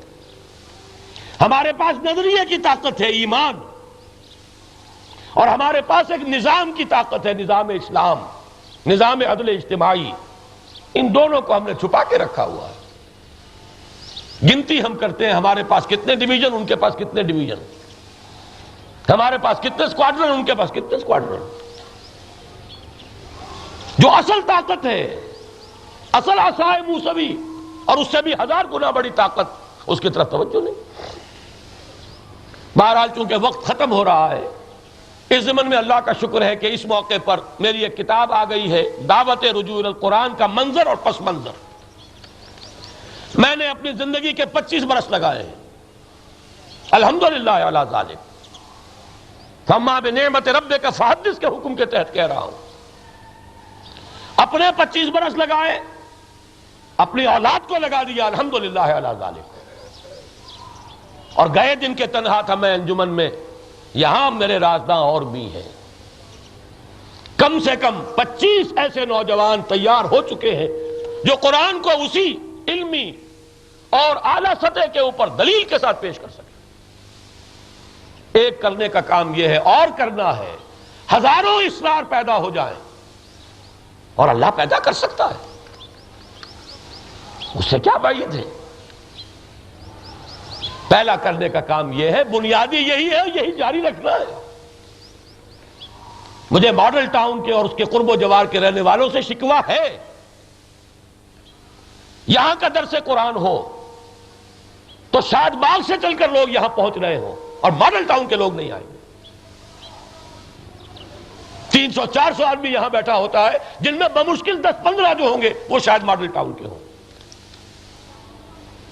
دورہ ترجمہ قرآن ہو رہا ہے، بمشکل ہوں گے 10-15 اس سرزمین کے، اور یہاں پر شب جمعہ کو تو 500-500 600 افراد یہاں پر پوری رات جاگتے ہیں۔ یہ جاگنا ویسے نہیں ہے، قرآن کے ساتھ جاگنا ہے۔ وَمِنَ اللَّيْلِ فَتَهَجَّدْ بِهِ، اس قرآن کے ساتھ جاگو۔ کچھ خانقاہوں میں یہ کام ہوتا تھا، حضرت شیخ الحدیث رحمت اللہ علیہ مولانا زکریا، ان کی خانقاہ میں سہارنپور میں یہ کام ہوتا تھا، رات کو جاگتے تھے ساری رات، لیکن قرآن کے ساتھ نہیں۔ 4 رکعتیں پڑھ لی، پھر آدھے گھنٹے کا وقفہ، کوئی ذکر اذکار کر لے، کوئی قرآن اپنے طور پر پڑھ لے، کچھ اور کر لے، پھر 4 رکعتیں پڑھ لی، پھر وقفہ۔ ہم وہ وقفہ بسر کرتے ہیں قرآن پڑھنے میں کہ جو اگلی 4 رکعتوں میں پڑھنا ہے اس کا ترجمہ پہلے پڑھ لے تاکہ پھر کھڑے ہو تو تیرے ضمیر پہ جب تک نہ ہو نزول کتاب گرہ کشا ہے نہ راضی نہ صاحب کشاف. 100% نہ صحیح 10% تو اترے گا. ابھی سن کر کھڑے ہوئے ترجمہ 4 رکوعوں کا کچھ نہ کچھ تو یاد ہوگا. اس سال پھر ہوگا یہاں انشاءاللہ. پچھلے سال میں ابو ظبی میں تھا, اس سال یہی ہوں انشاءاللہ ہوگا. اور 26 تاریخ کو یہاں پر ایک ہم جلسہ منعقد کر رہے ہیں اسی مسجد میں, جلسہ استقبال رمضان مبارک. اس کا آپ کو ہینڈ بل بھی مل جائے گا جس میں سورہ فاتحہ کا بیان میں اس میں کر دوں گا, اس لیے کہ وہ تو ہر مرتبہ ہر عشاء میں اور تراویح میں پھر دہرائی جانے والی ہے 30 مرتبہ 40 مرتبہ. اس کے لیے ایک علیحدہ اہتمام کی ضرورت ہے. اور فضائل رمضان مبارک پر یہ نوٹ کر لیں جو یہاں کے رہنے والے ہیں, سوچیں ہوش میں آئیں, اللہ کے ہاں جواب دہی کرنی پڑے گی. بہرحال اس پر میری دعوت رجوع القرآن کتاب کا مطالعہ کر لیجئے. پہلا کرنے کا کام یہ. دوسرا کرنے کا کام کیا ہے؟ نہیں عن المنکر بالید, طاقت کے ساتھ منکر کا بدی کا استیصال کرنا, روکنا, بدلنا. اس کے لیے ایک جماعت کی تیاری. لیکن یہ جماعت اس کے کچھ شرائط ہیں, لوازم ہیں. پہلی شرط یہ ایسے لوگوں پر مشتمل ہو جو پہلے اپنے اوپر اللہ کے دین کو نافذ کر لیں. اور یہی مشکل ہے, منزل یہی کٹھن ہے قوموں کی زندگی میں. آپ حدیث سن چکے ہیں جو لوگ شروع سے موجود تھے. اللہ نے ہر نبی ہر رسول کو کچھ نہ کچھ صحابہ دیے, کچھ حواری دیے. وہ کیا کرتے تھے؟ یاخذون بسنتہ ویقتدون بامرہ, اس کی سنت کو پکڑتے تھے اور اس کے حکم کے مطابق پیروی کرتے تھے. ثم انھا تخلف من بعدہم خلوف, پھر ایسے ناخلف لوگ پیدا ہو جاتے تھے. یفعلون ما لا یؤمرون, جو کرتے تھے جو انہیں حکم نہیں ملا. یقولون ما لا یفعلون, کہتے وہ تھے جو کرتے نہیں تھے.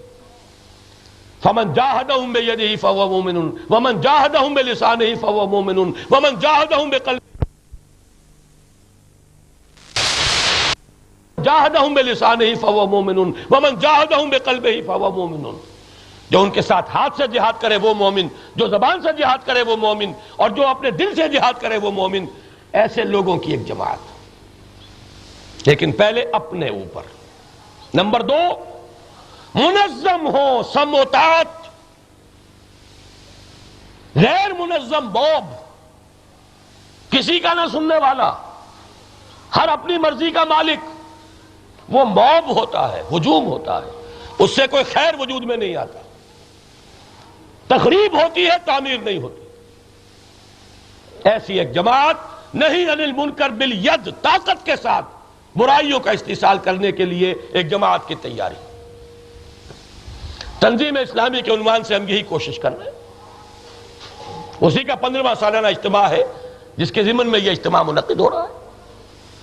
اور اس ضمن میں بھی میں اپنی ایک کتاب کا حوالہ دوں گا, منہج انقلاب نبوی, اسلامی انقلاب کا نبوی طریق کیا ہے, سیرت نبوی علی صاحب الصلاۃ والسلام کا تجزیہ, اس سے اخذ کیا گیا سارا نظام.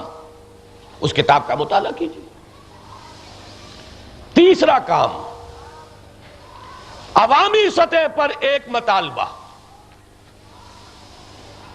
اس کے لیے فضا ہموار کی جائے. اس کے لیے وہ بھی دستخط کریں جو چاہے اسلام پر خود عمل نہ کر رہے ہو لیکن اسلام کے خواہش مند تو ہیں. وہ لمبے چوڑے شریعت مل نہیں, صرف ایک نقطہ اس ملک میں طے کیا جائے کہ کتاب و سنت کی بالادستی بغیر کسی استثناء کے, بغیر کسی ریزرویشن کے, مطلق بالادستی کتاب و سنت کی ہوگی. ایک جملے میں بات بنتی ہے, لمبے چوڑے شریعت بل جو ہے وہ لوگوں کی سمجھ میں نہیں آتے, اس کی ایک شرط پر جھگڑتے رہتے ہیں. در حقیقت قرارداد مقاصد کے بعد دوسرا قدم یہ تھا بھٹک گئے لوگ، سیاسی جنگوں میں مصروف ہو گئے، انتخابات کے میدانوں کے اندر اپنی توانائیاں ضائع کر دی۔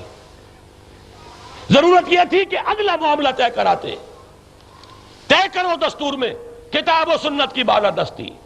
آگے تو یہ کورس موجود ہے، جو شخص جائے اور وہاں پہ ثابت کرے کہ یہ شے کتاب و سنت کے خلاف ہے، اگر دستور میں طے ہو گیا ہو وہ نل اینڈ وائڈ ہو جائے گی، ایک پروسیس انیشیٹ ہو جائے گا۔ یہ دفعہ ہمارے دستور میں ہمیشہ سے رہی ہے۔ No legislation will be done repugnant to the Quran and the Sunnah۔ ہر دستور میں رہی، لیکن رہی ڈائریکٹو پرنسپلز میں، یہ جسٹیسیبل نہیں رہی، یہ آپریٹو کلوز نہیں تھی، ڈائریکٹو پرنسپلز رہنما اصول ہیں، بس وہاں سے اٹھا کے یہاں لے آؤ۔ آپریٹو کلوزز میں ایک کلوز کافی ہے۔ یہ بات کہی تھی ابو طالب نے۔ ابو طالب نے جب سن 10 میں ان کے انتقال سے ذرا ہی قبل بڑا وفد آیا تھا، ہائی پاورڈ ڈیلیگیشن قریش کا، کہ اپنے بھتیجے کو روک لو ورنہ ہمارے صبر کا پیمانہ لبریز ہو گیا ہے، اب آ جاؤ میدان میں۔ پھر وہی موقع ہے جب ابو طالب نے کہا تھا، بھتیجے مجھ پر اتنا بوجھ نہ ڈالو کہ میں برداشت نہ کر سکوں، میں بوڑھا ہو چکا ہوں۔ اور حضور کی آنکھوں میں آنسو آ گئے تھے، محسوس ہوا کہ دنیاوی اعتبار سے تو یہی کہ ایک سہارا تھا، بس معلوم ہوا وہ بھی جا رہا ہے، لیکن کہا یہی تھا حضور نے کہ چچا جان اب تو یہ بات یا تو پوری ہوگی یا میں اسی میں اپنے آپ کو ہلاک کر لوں گا۔ اس موقع کا ایک جملہ آتا ہے کہ جب وہ ڈیلیگیشن آیا تھا تو ابو طالب نے ایک بات کہی تھی کہ میرا بھتیجا تم سے صرف ایک بات مانگتا ہے، ایک کلمہ، ون ورڈ، اور تم اس کے در پہ ہو۔ جواب میں ابو سفیان نے کہا تھا، وہ جو ایک کلمہ ہم سے طلب کر رہا ہے وہ ہمارے سارے معبودوں کو ختم کر دینے والا ہے۔ وہی بات میں کہہ رہا ہوں، یہ ایک دفعہ ہر شے کو ختم کر کے رکھ دے گی، اگرچہ اس کے وقت لگے گا۔ جائیے عدالت میں طے کروا دیجئے کتاب و سنت کے منافی ہے یا نہیں ہے، بات ختم ہو گئی۔ لیکن اس دفعہ کو لے آنا دستور میں آسان نہیں۔ کاش کہ اس قوم کے اندر پھر اسی طرح اتحاد اور اتفاق کے ساتھ جیسے پہلی دستوری مہم چلی تھی، جس کے نتیجے میں قرارداد مقاصد پاس ہو گئی تھی، اس میں سب شامل ہوئے۔ مسلم لیگ کی حکومت تھی، مسلم لیگ نے اسے سپورٹ کیا۔ مولانا شبیر احمد عثمانی نے کانسٹیٹیوئنٹ اسمبلی کے اندر دھمکی دی تھی کہ اگر اس کو منظور نہیں کرو گے تو میں باہر جا کر کہہ دوں گا کہ یہ سب دھوکے باز تھے، اسلام کے نام پر دھوکہ دیا مسلم لیگ نے۔ لیکن وہ وقت کون سا تھا جبکہ ابھی جماعت اسلامی سیاست میں انتخاب میں حریف کی حیثیت سے نہیں آئی تھی۔ جب وہ انتخابات میں حریف بن کر آ گئی، سچویشن ٹوٹلی چینجڈ۔ اب پارٹی پالیٹکس کا معاملہ ہے۔ ہمارے سامنے یہ ہے کہ اسی کو دوبارہ لایا جائے، وہ جماعت جو کہیں انتخابات میں نہ آئے، وہ صرف اسلام کے لیے، اور یہ مطالبہ ایک ون ورڈ کہیے ابو طالب کے الفاظ میں، اس ملک کے اندر کتاب و سنت کی بالادستی ہوگی ہر اعتبار سے، کوئی اس میں ایکسیپشن نہیں، کوئی ریزرویشن نہیں۔ اس لیے کہ ایکسیپشن اور ریزرویشن کے ساتھ دین کو ماننا اللہ کی نگاہ میں برملا اور اعلانیہ کفر سے زیادہ ناپسندیدہ ہے۔ افتؤمنون ببعض الکتاب وتکفرون ببعض، کیا تم ہماری کتاب اور شریعت کے ایک حصے کو مانتے ہو اور ایک کو نہیں مانتے؟ فما جزاء من يفعل ذلك منكم الا خزي في الحیاۃ الدنیا ویوم القیامۃ یردون الی اشد العذاب۔ جو کوئی یہ طرز عمل اختیار کرے گا تم میں سے، اس کی کوئی سزا نہیں ہے اس کے سوا کہ دنیا میں ذلیل و خوار کر دیے جائیں اور قیامت کے دن شدید ترین عذاب میں جھونک دیے جائیں۔ ایک چیز کو بھی ریزرو اگر رکھ دیا، مستثنا کر دیا، تو اس آیت کا مصداق بنیں گے ہم۔ یہ 6 نکاتی پروگرام ہے حضرات۔ جہاد بالقرآن، اپنے نونہالوں کو وقت کیجئے اس کام کے لیے، ذہین ترین بیٹوں کو لگائیے اس کام میں۔ یہ ہے سب سے اعلیٰ کام۔ خیرکم من تعلم القرآن وعلمہ، یہ فرمایا ہے محمد الرسول اللہ علیہ صلی اللہ علیہ وسلم۔ اس سے بہتر بھی کوئی کیریئر ہوگا؟ یا تو کہیے کہ محمد کی صداقت پر ہمیں اعتماد نہیں صلی اللہ علیہ وسلم، یا اپنے بہترین بیٹوں کے لیے یہ کیریئر آپ اختیار کیجئے۔ نمبر 2، طاقت کے ساتھ بدی کا استحصال کرنے کے لیے ایک جماعت، لیکن ایسے لوگوں کی جماعت جو خود اپنے اوپر دین کو قائم کریں اور منظم ہو، سمع و طاعت کے ڈسپلن میں ہو۔ نمبر 3، ایک عوامی سطح پر مطالبہ، سب سے تائید حاصل کریں۔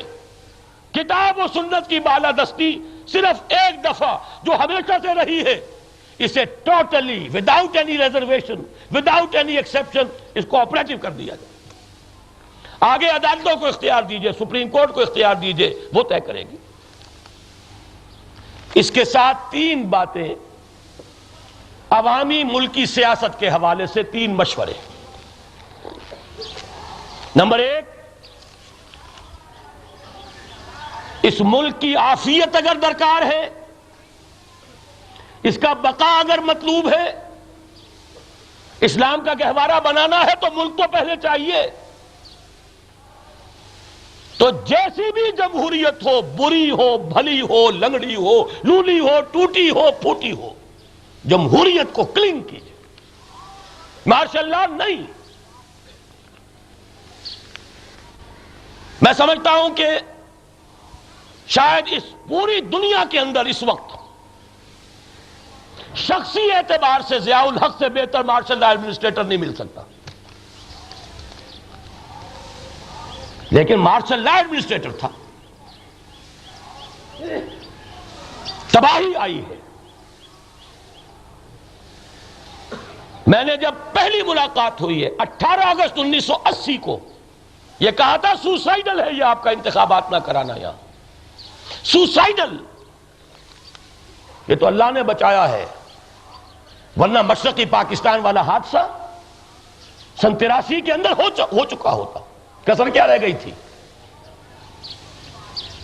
ابھی اس وقت سندھ میں جو کچھ ہوا تھا، ابھی صرف پٹڑیوں کی لکڑیاں جلائی گئی تھی، ان کے پاس بم نہیں تھے اس وقت۔ اگر بم بھی ہوتے تو یہ پاکستان رہ گیا ہوتا، ڈائنامائٹ ہوتا تو پاکستان بچ سکتا تھا۔ جو 82 میں نے خطرہ کہا تھا کہ مجھے بالکل مشرقی پاکستان کے حالات نظر آ رہے، 83 میں سامنے آ گیا۔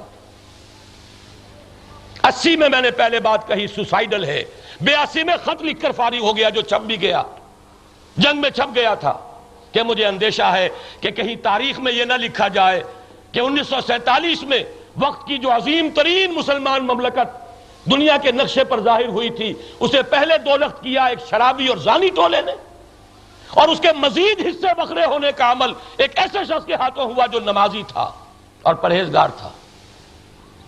تاریخی جملہ ہے میرا۔ بہرحال مارشل لا کی طرف کوئی قدم نہ اٹھے، وہ سوسائیڈل ہوگا اس ملک کے لیے۔ جمہوریت جیسی بھی ہو، تو جیسے جمہور ہوں گے ویسی جمہوریت ہوگی۔ ہارس ٹریڈنگ ہو، اگر بکاؤ مال ہے تو بکے، کوئی پرواہ نہیں، لیکن فیصلہ ووٹ سے ہو، فیصلہ دستور کے مطابق ہو۔ گاڑی چلے پٹڑی کے اوپر، پٹڑی سے اتری تو ٹوٹل تباہی ہے۔ دوسرا نقطہ، جمہوریت کے لیے بنیادی ضرورت ہے 2 مضبوط جماعتوں کا ہونا۔ پیپلز پارٹی نے ثابت کیا ہے کہ وہ ایک جماعت ہے، 11 برس وہ حکومت سے باہر رہی اور مخالفت اور تشدد کا نشانہ بنی۔ اب اس کے بعد بھی اگر اس نے اپنے وجود کو قائم رکھا، ہماری تاریخ تو یہ تھی، وہ ریپبلکن پارٹی صحابہ کہاں وجود تھا ان کا، حکومت ختم، پارٹی ایویپوریٹ، کہیں رہا نشانہ اس کا؟ نشانی کوئی رہ گئی؟ لیکن ایک پارٹی ہے، دوسری پارٹی آنی چاہیے، مسلم لیگ مد مقابل بن کر۔ آثار ہیں اچھے اللہ کے فضل و کرم سے۔ میں نے جب مایوس کیا آپ کو، امید کی کرنے بھی دکھا رہا ہوں۔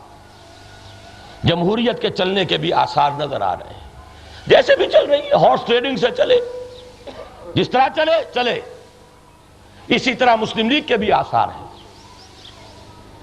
جنیجو صاحب جس انداز میں چل رہے ہیں، محسوس ہوتا ہے کہ شاید وہ مسلم لیگ کو دوبارہ ایک قوت بنا لے۔ ہماری تائید رہے گی اس چیز کے ساتھ، اس لیے کہ یہ خاصہ ہے، یہ شرط لازم ہے، جمہوریت نہیں چل سکتی ہے ایک گاڑی پر۔ اور یہ متحدہ محاذ، یہ سی او پی، انمل بے جوڑ، جن میں کوئی نظریاتی قرب نہیں، ایک وہ جو جہاد افغانستان کو قرون اولیٰ کے جہاد کے ساتھ جوڑ رہے ہیں کہ دور صحابہ کے بعد ایسا اعلیٰ جہاد نہیں ہوا، اور ایک وہ جو اسے فساد کہہ رہے ہیں اور محض وقتی سیاست کے لیے جڑے بیٹھے۔ یہ وہ بے اصولی ہے اس ملک کی جس نے کہ ساری بربادی پیدا کی۔ پارٹی ہو، آئے میدان میں، پارٹی مضبوط ہو۔ اور تیسری بات، جب تک کوئی جماعت ایک قیادت کے تحت ایک منظم اور تربیت یافتہ جماعت پیدا نہ کر لے، کسی بھی حساس مذہبی معاملے پر لوگوں کو سڑکوں پر نکالنا نہ ملک کے لیے درست، نہ ان لوگوں کے لیے درست، نہ دین کے لیے درست۔ دین بدنام ہو رہا ہے، شیطان رشدی دندناتا پھر رہا ہے۔ 6 نوجوان یہاں اپنی جانیں دے بیٹھے، 15-16 ہندوستان میں دے بیٹھے، اس کمبخت کا بال بھی کا نہیں ہوا۔ ایک زمانہ وہ تھا کہ ایک نوجوان پھانسی پہ چڑھ گیا، غازی علم الدین، لیکن غیرت ایمانی کا اس نے مظاہرہ کر دیا اور اپنا بیان بدلنے پر راضی نہیں ہوا۔ قائد اعظم بھی آئے تھے مقدمہ لڑنے کے لیے، لیکن یہ کہ قانون کی ضرورت ہے، کچھ تو کہو۔ اس نے کہا میں کچھ کہنے کو تیار نہیں، میں نے مارا ہے اسے۔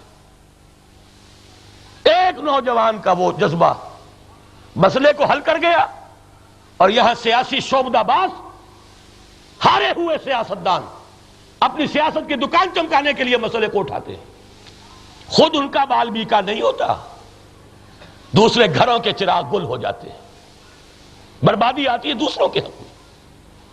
کسی بھی حساس مذہبی مسئلے پر غیر منظم، غیر تربیت یافتہ لوگوں کو سڑکوں پر نکالنا اسلام کے بھی خیر خواہی نہیں، دشمنی ہے۔ لوگوں کی بھی خیر خواہی نہیں، دشمنی ہے۔ اس ملک کی بھی خیر خواہی نہیں، دشمنی ہے۔ پہلے جماعت بناؤ، دکھاؤ کہ یہ ہے منظم جماعت، یہ ہے ایک آرڈر پر بڑھنے والے اور ایک آرڈر پر رک جانے والے لوگ، یہ ہے جنہوں نے دین کو اپنے اوپر نافذ کیا ہے، انہیں حق پہنچتا ہے کہ مطالبہ کریں دین کا۔ یہ منزل یہی کٹھن ہے قوموں کی زندگی میں، یہ کام کرو، پھر یہی طریقہ ہے آگے آنے کا۔ اللہ توفیق دے۔ وہ جو سے نکاتی پروگرام میں بیان کر رہا ہوں، میں دوسرا یہی ہے، لیکن شرط لازم ہے۔ محمد الرسول اللہ صلی اللہ علیہ وسلم نے بھی مکے میں چھوٹتے ہی بت نہیں توڑ دیے تھے۔ 12 برس تک تو حکم یہ تھا کہ چاہے تمہاری بوٹیاں اڑا دی جائیں، تم کوئی جوابی کارروائی نہیں کرو گے، نو ریٹیلیشن۔ اللہ کے سب سے بڑے رسول اسی بیت اللہ میں نماز پڑھ رہے ہیں جس میں 360 بت رکھے ہوئے، اسی کعبے کا طواف کر رہے ہیں جس کے ایک ایک انچ پر، چپے چپے پر بت ہے، کہہ رہے ہیں زبان سے غلط ہے۔ ان ہی الا اسماء سمیتموها انتم وآباؤکم ما انزل اللہ بہا من سلطان۔ دعوت دیجئے، تبلیغ کیجئے، نہی عن المنکر باللسان کیجئے، اقدام نہیں، پہلے تیار ہو لو۔ نغمہ ہے بلبل شوریدہ تیرا خام ابھی، اپنے سینے میں اسے اور ذرا تھام ابھی۔ خام ہے جب تک تو ہے مٹی کا ایک انبار تو، پختہ ہو جائے تو ہے شمشیر بے زنہار تو خاک میں مل اور آگ میں جل، جب خشت بنے تب کام چلے۔ ان خام دلوں کے عنصر پر تعمیر نہ کر، بنیاد نہ رکھ، تیاری کرو۔ تو 3 جمع 3 یہ 6 باتیں ہیں، 6 نکتے۔ نمبر 1 جہاد بالقرآن، بہترین نوجوان اس کے لیے اپنے آپ کو وقف کریں، آپ اپنا پیسہ وقف کیجئے، وسائل و ذرائع لگائیے۔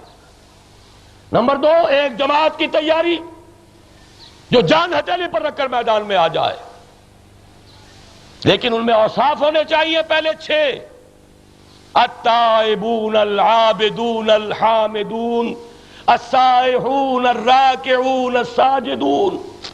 پھر مرحلہ آتا ہے الآمرون بالمعروف والناہون عن المنکر والحافظون لحدود اللہ وبشر المؤمنین۔ اللہ ہمیں اس مقام تک پہنچنے کی توفیق عطا فرمائے۔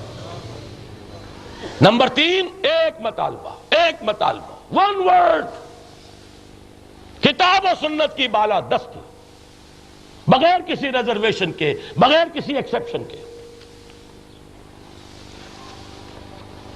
3 باتیں میں نے عرض کی۔ اس معاملے پر آپ حضرات اس کی تائید کرتے ہیں؟ ہاتھ اٹھائیے۔ لیکن اس کے لیے محنت کرنی پڑے گی، اس کے لیے خطوط لکھیے، ٹیلی گرام دیجئے، تارے دیجئے، ہم اس کو آرگنائز کریں گے انشاءاللہ۔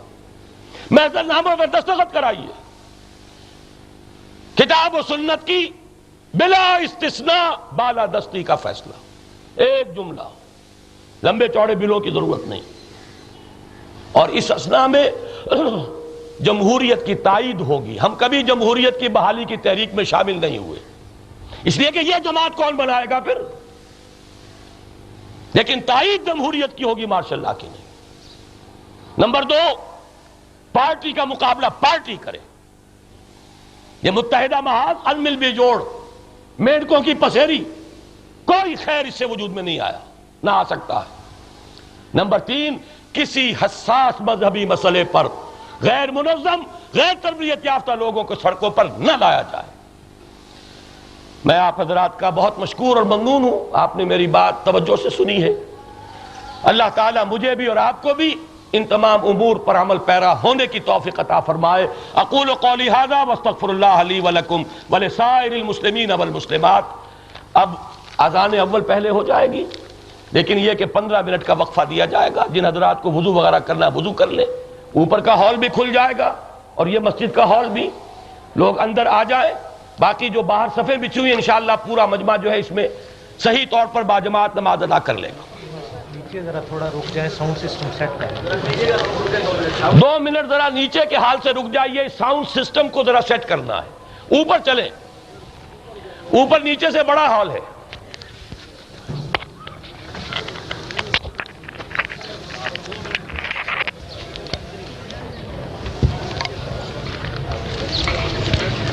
یہ تنظیم کے رفقاء کے لیے کچھ اعلانات ہیں۔ ایک تو یہ کہ نماز جمعہ کے بعد انشاءاللہ جو ہمارا اجتماع ہے وہ تو اب ختم ہو رہا ہے، تو رفقاء کے لیے کھانے کا انتظام اور اجتماعی ٹرانسپورٹ کا انتظام ہوگا اسٹیشن تک کے لیے۔ اس کے علاوہ اسلام آباد کے جو رفقاء ہیں وہ کھانے سے فارغ ہو کر لائبریری کے سامنے پہنچ جائیں۔ لاہور کے رفقاء اجتماع ختم ہونے کے بعد رکیں، جب تک اجازت نہ ملے گھروں کو نہ جائیں۔ لاہور کے رفقاء خاص طور